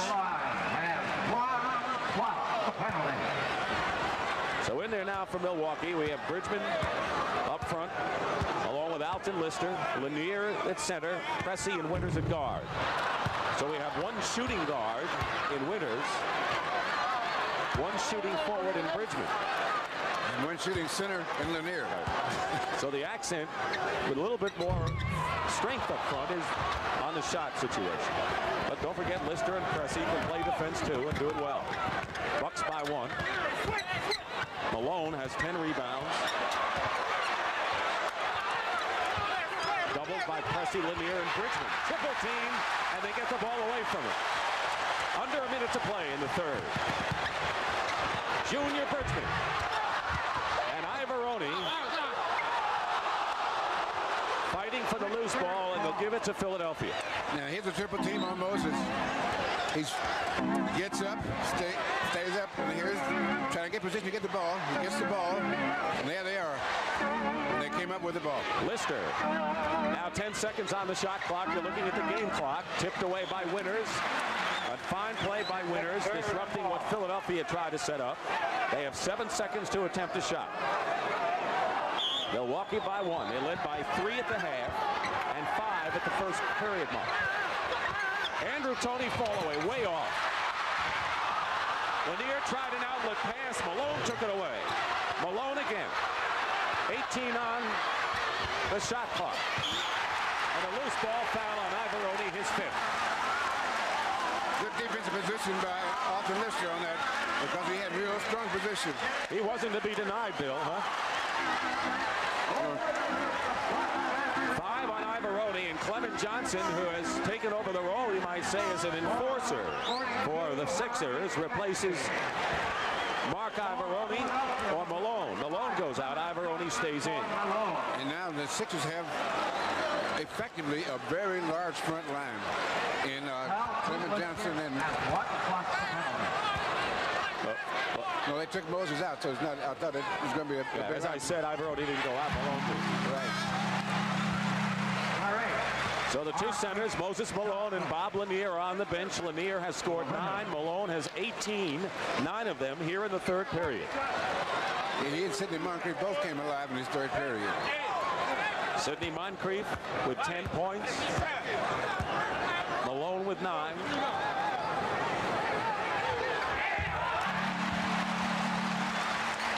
The Bucks by 3, and the last shot being set up by the Sixers.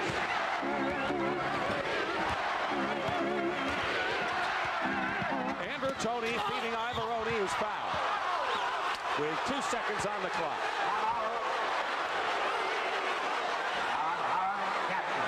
Harvey Catchy, who's come in for Bob Lanier, 2nd foul.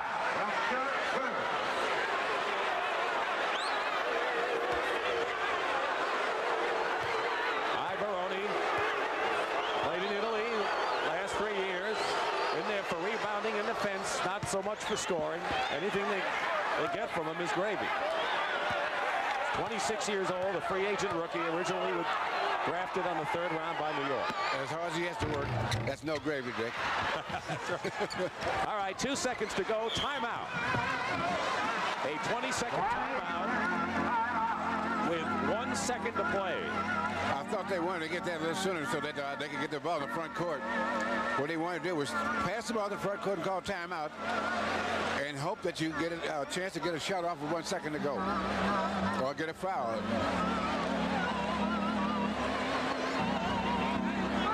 So with 1 second to go, it's 72-71 Bucks. Turning to the Bucks lineup, 32, Brian Winters. Brian Winters, good three-point shooter, is into the game for Milwaukee. Marcus Johnson will inbound with 1 second to play in the 3rd. So it's Lister, Bridgman, Pressey, Marcus Johnson, and Brian Winters. Clement Johnson will defend against Marcus. 1 point lead for Milwaukee. They have 1 second.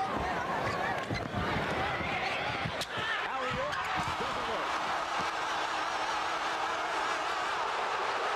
And the Milwaukee crowd and bench thinks Lister was fouled. That's the end of the 3rd period. 72-71 Bucks, and we'll return to the arena after this word from your local station. I'm just not hearing myself, folks. No, not when the crowd is semi-up. I'm forcing it. Yeah. Hey, Sandy, do you hear that play? Let's see what it looks like.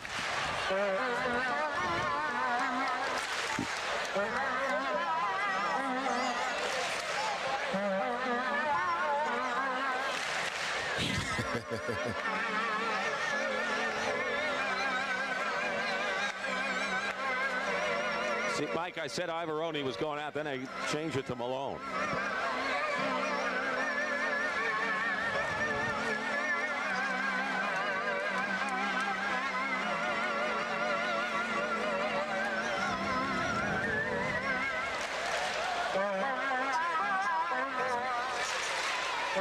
No.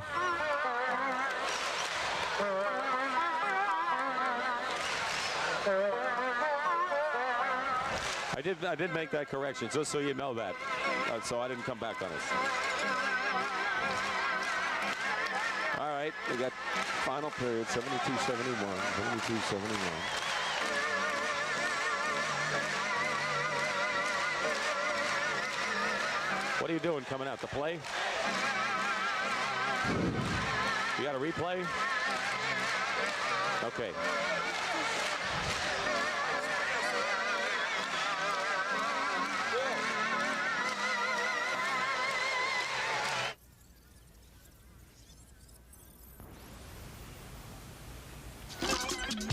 The NBA on CBS is sponsored by Miller High Life. Welcome to Miller Time. Gillette Atra Razor, the twin blade razor that pivots for a close, comfortable shave. And by Mazda and the full line of sophisticated Mazda products.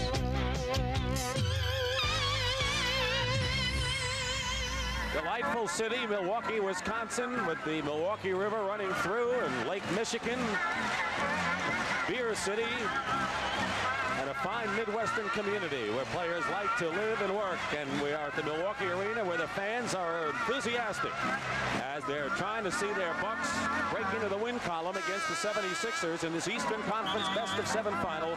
Philadelphia winning the first 2 games at home, trying to make it 3-0 here. The Sixers have won all 6 of their playoff games thus far, but they all have been struggles, and this is another one. You know, I was talking to Billy Cunningham yesterday, and he was saying that he was never known as a good defensive player. And now he has a defensive team. And I've watched his coaching moves and everything, and they are defensive, dominated by the defense. Marcus, Junior Bridgman hits the shot off of the screen. 3-point lead for the Bucks. They were up by 3 at the half. Bucks have played fine defense against the Sixer guards. Andrew Toney has 13, Cheeks 9, and both of those players have averaged over 20 in this series. Malone up top. Rebound, Bridgman. Bridgman made his presence felt down the stretch in game one in that fourth period to send the contest into overtime. Here's Winters with Clint Richardson guarding him. Richardson and Tony the guards. Moses Malone the center. Clement Johnson now at power forward. Bobby Jones at small forward. Winters to Pressey. Off the rim. And a foul. Loose ball foul called against Marcus Johnson, his third personal. First team foul on the Bucks in the final 12 minutes. Mark Ivaroni with 5, Julius Erving with 4 personal fouls for Philadelphia. Moncrief has 4 for Milwaukee.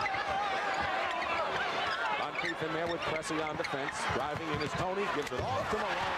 Blocked by Alton Lister. What a play by Lister. The Bucks trying to make it a 5-point lead. And a foul against Philadelphia on the pass into Lister, and it's going to be against Clement Johnson. They get Clint Richardson. Richardson with his second foul. And the first Philly foul of the final period.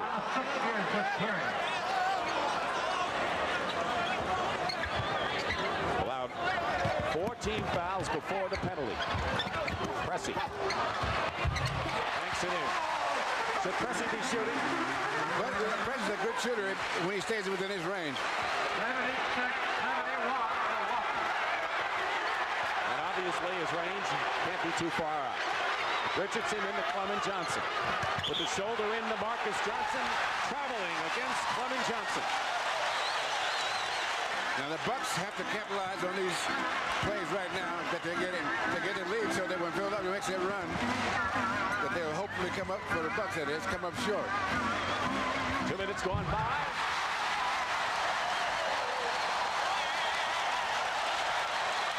Two straight baskets by Paul Pressey.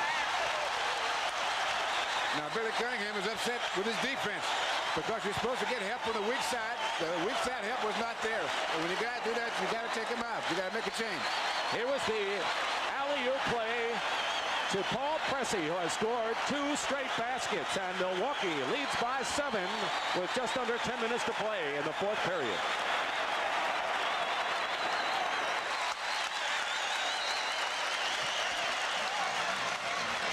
It's all right. The reason I took the replay is because it's easier to you finish your thought to do that. Right. Instead of the start, stop.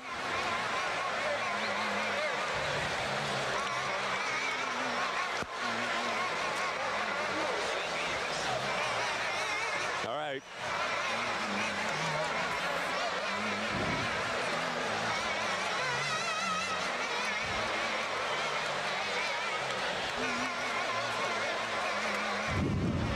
Let's see who's in the game for them and what's doing it.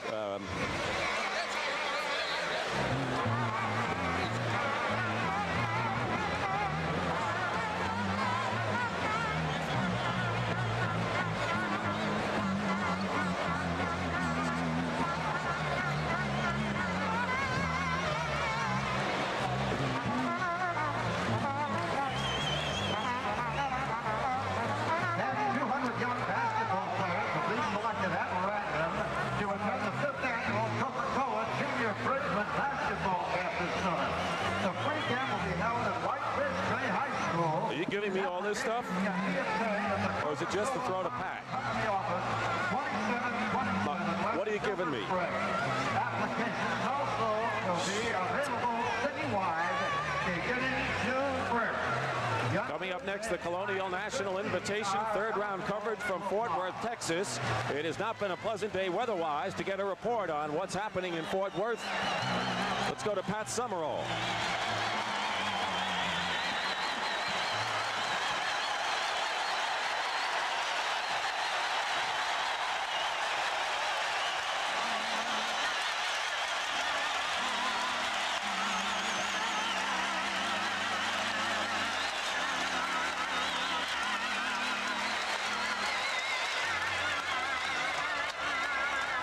We're dry in here, Pat Summerall, where Milwaukee has its biggest lead since 23-15.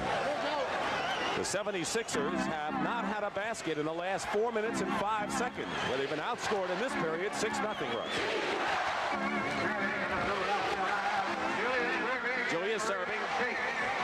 And Maurice Cheeks back in the game. No surprise. Cheeks drives and gets the basket. And he's the man of the hour for them most of the time. When they need a big hoop, he's the guy that comes up with it. Plus he runs the offense for them, and then a lot of times he'll surprise the guys. But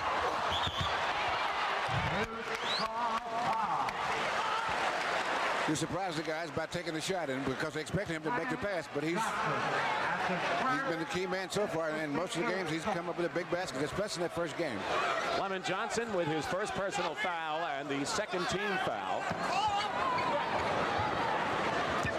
And that may be his second personal. Alton Lister blocked by Clement Johnson, but retains the ball. Marcus Johnson, ball knocked away. Paul Pressey. This is the shot. Clement Johnson coming back. Cheeks running the court against Winters. Basket counts and a foul. So Maurice Cheeks has taken over this Philadelphia ball club down by 7 points and has scored 4 in a row and could make it 5 as Winters picks up his third personal foul and the second team foul against the Bucks. Now here's he outruns Marcus Johnson there. And Brian Winters has no chance. Now Don Nelson's going to counter with Bob Lanier right now. Cheeks with his 5th straight point. And now the Bucks lead slice for 2.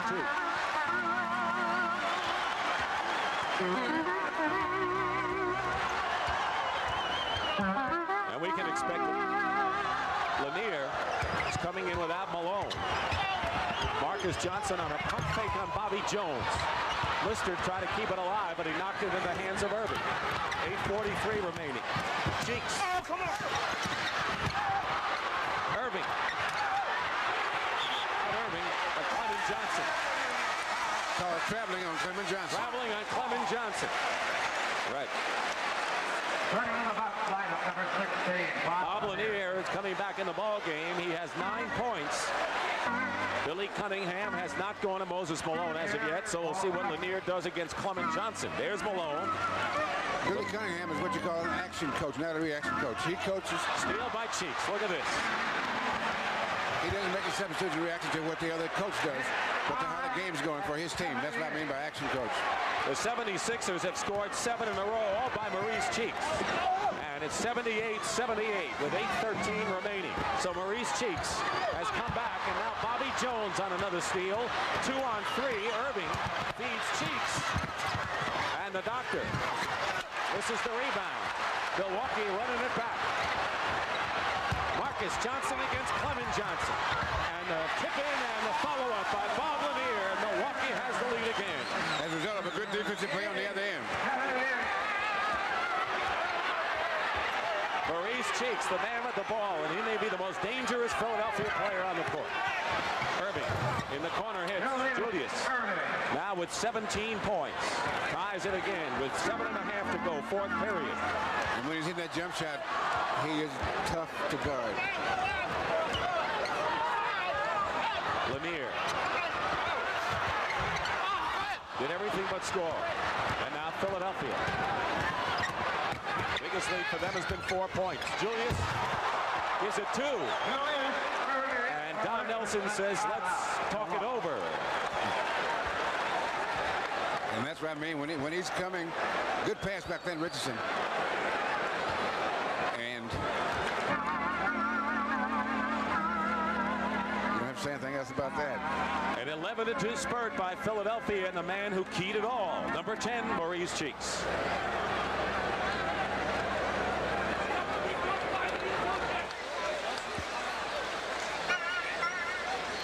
You know, Maurice Cheeks is just having some kind of brilliant.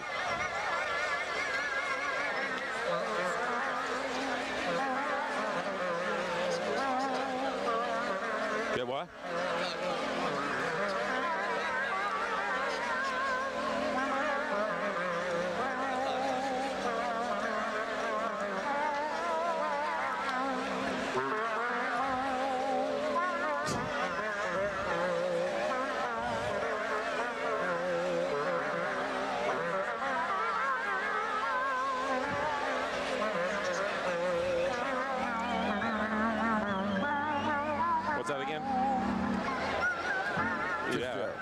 about, yeah, Jim Fitzgerald. Is he the president or something? I don't know. Yeah, I don't know. Yeah. Don't shoot him. Don't put him on until you know what his role is. Thank you. Yeah, thank you.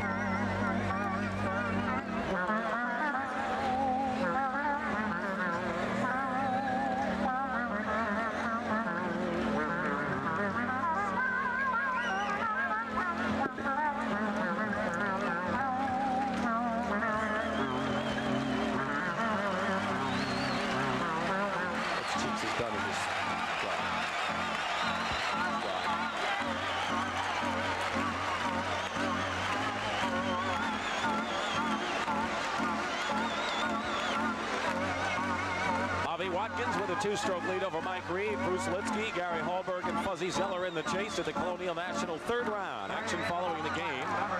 Maurice Cheeks has really spurred a rapid and decisive comeback by Philadelphia. 11-2 in 2 minutes and 48 seconds. Philadelphia has taken an 82-80 lead, and in the spurt, Mo Cheeks has 7 points, a steal, and a rebound. Lanier comes back and has a chance to tie the score or to put the Milwaukee Bucks in front as he ties it up at 82 now. Now what Bob did, he's got the position here, and he just went on and shot the ball before he's been given 2 or 3 fakes, and he's thrown his rhythm off a little bit. On this particular case, he just went ahead and shot the ball. So Lanier can put Milwaukee in front, and he does, 83-82. Moses Malone remains on the bench. We have just under 7 minutes to play. Cheeks and Clint Richardson are the guards. Clint Richardson pulls up at the baseline and hits. He scored all 7 Philadelphia points in overtime in game number 1.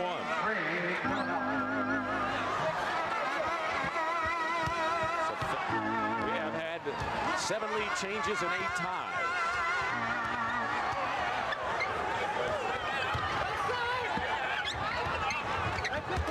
Lanier working against Clement Johnson. Milwaukee wants to get it to him as much as they can before Moses Malone comes in, slapped up, and Clint Richardson grabs it away from Lanier. Philadelphia, Julius Erving going against Bridgman. And Philadelphia is up by 3.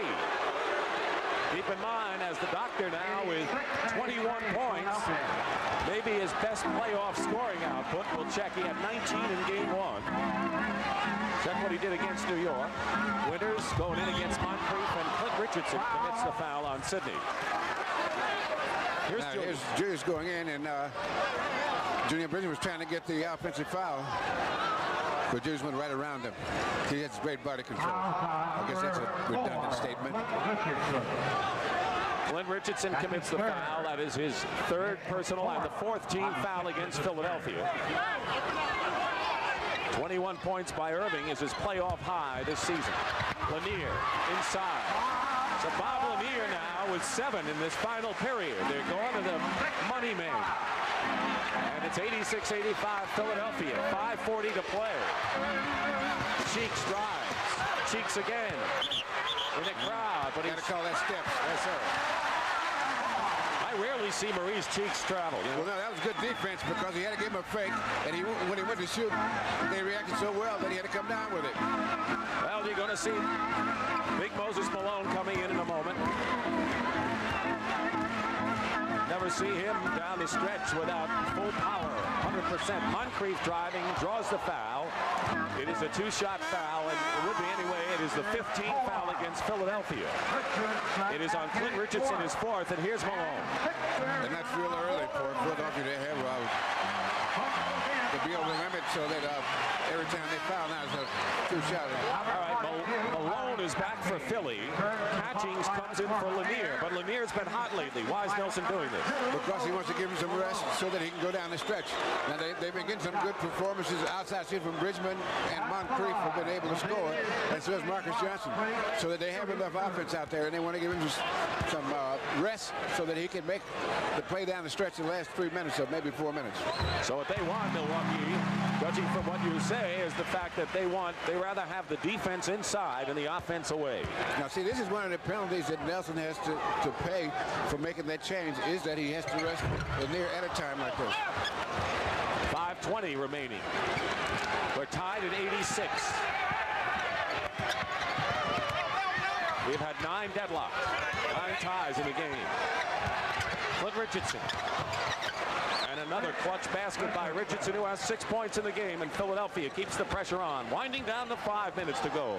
Fourth period. If Philadelphia wins, they have a 3-0 lead in the best of 7. If Milwaukee wins, they have a chance to knot it all at 2 apiece tomorrow afternoon here on CBS.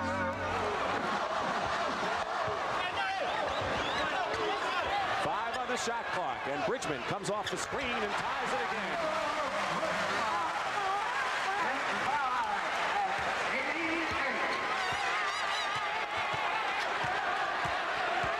Irving, guarded by Junior Bridgman. He's been hot outside, and he remains so. 23. 8 points in his fourth period for Julius Irving. 7 for Cheeks. Lanier has 7. He's on the bench right now. Irving's hit his last 4. Short for Marcus Johnson, but Sidney Moncrief saves it for Brian Winters. Catching. That's not the man you want to shoot. Bobby Jones drive. Great pass and play by Clint Richardson. He came up with that rebound and started to break and made a great pass to Bobby Jones. Matches the biggest lead of the game for Philadelphia, 4 points.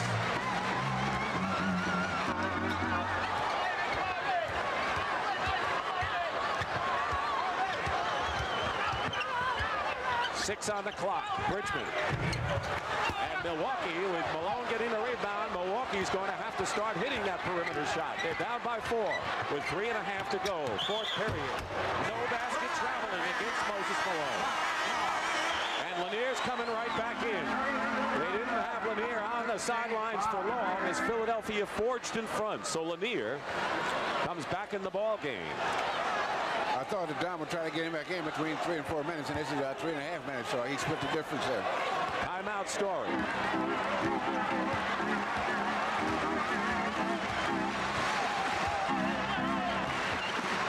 Milwaukee can't squander too many scoring opportunities the rest of the way. Winters. Well executed play. Only his second field goal of the game, but it comes at the right time, and it's a 2-point game. Philadelphia leading, and the crowd urging on the Bucks. Malone. Basket counts and a foul. Moses Malone, not to be denied, went up there and said, I don't care what you got around me, I'm going in. That is a good example of great strength, because here's where he gets hit. Right there, he's holding the ball. He still has the strength to get that shot up there, and he gets a good bounce. And a timeout has been called. 2:50 remaining.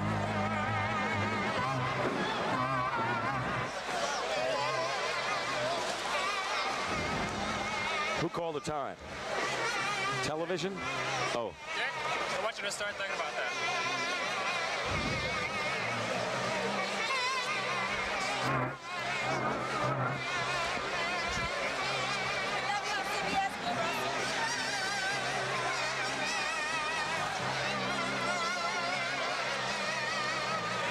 Milwaukee used the 20.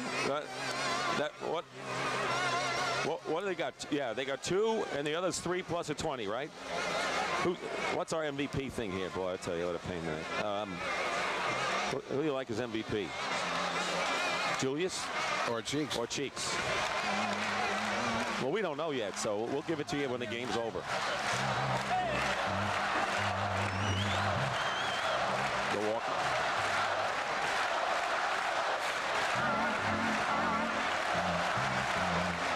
Dick Stockton and Bill Russell, live Milwaukee Arena. Game 3, best of 7 Eastern Conference Final. Philadelphia leading 2-0 in games and leading 94-90 here. We're on CBS, home of the NBA Championship, which you will see exclusively on CBS. And now Milwaukee has an uphill climb with 2:50 to play, Bill. But they have plenty of time. Now, what you have to do is go down the stretch in a championship game is try to play as much as you can your normal game, but make sure that you don't make fundamental errors, such as let them get offensive rebounds 3-second calls, traveling, and things like that.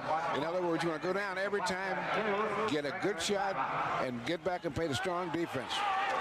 And strong defense means come up with the ball.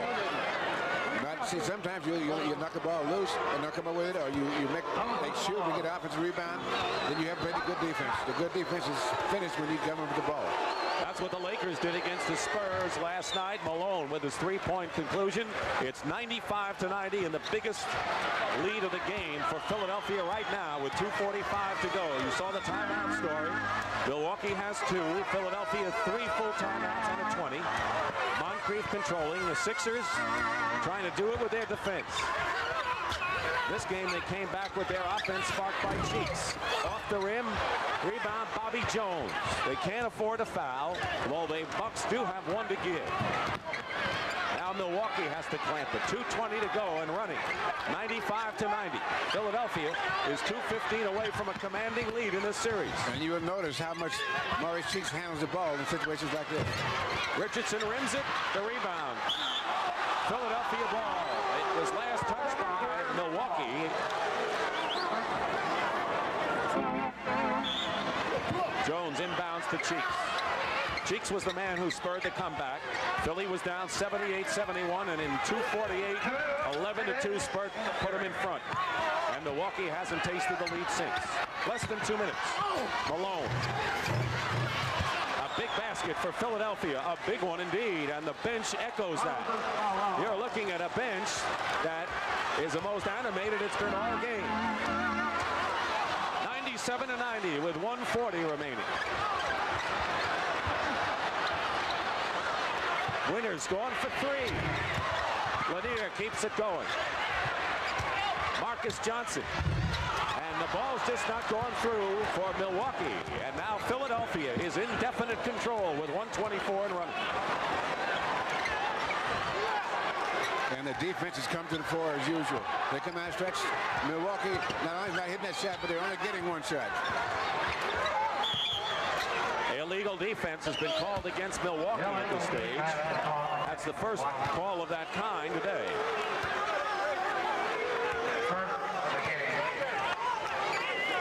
Biggest lead of the ball game right now, and Don Nelson has to be wearing a worried look. The Sixers have won 6 games in their playoffs by a margin of 5 points. Good defense by Moncrief and Winters. Richmond drives.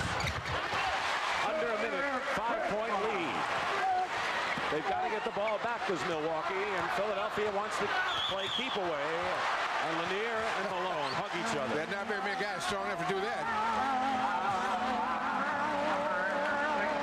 This was a big basket by Moses Malone, Bill, a very big one. He works and he gets that position. And this is a tough shot, and he got the good bounce too. 2, 3. Good bounces. Foul is on Lanier, his 5th. Down the stretch, we've talked about Cheeks and what he's done, but let us also credit Clint Richardson and Bobby Jones. 6 points, 5 rebounds, and 3 assists in the last 3.5 minutes for both of those reserves. The bench has helped, no question about it, and Milwaukee calls a timeout. 47 seconds remaining. It's 99-92 and a 7-point lead. And now Milwaukee has 1 timeout remaining. And that sand in the hourglass is really working against them. Not only that, but they're running out of time, Dick.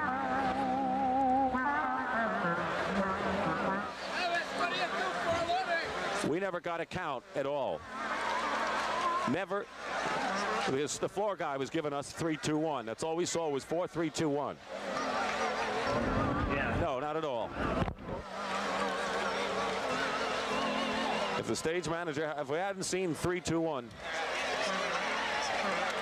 Oh, really? No, we don't hear that. Dick doesn't want to hear that. How come we don't have failures out here? What? Sorry.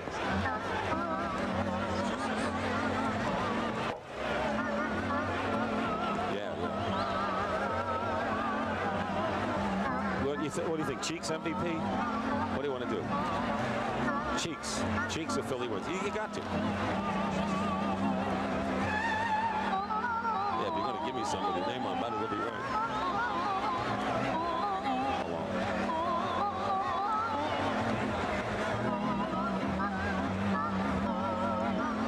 At the Milwaukee Arena, where the Philadelphia 76ers are 47 seconds away from taking a 3-0 lead over the Milwaukee Bucks. We've been talking about Richardson and Jones off the bench and Marie's cheeks. Moses Malone, no matter how he starts a game, you know toward the end, and Marty Aronoff, our statistician and right-hand man, tells us that in the first half, Malone, as we know, scored 9.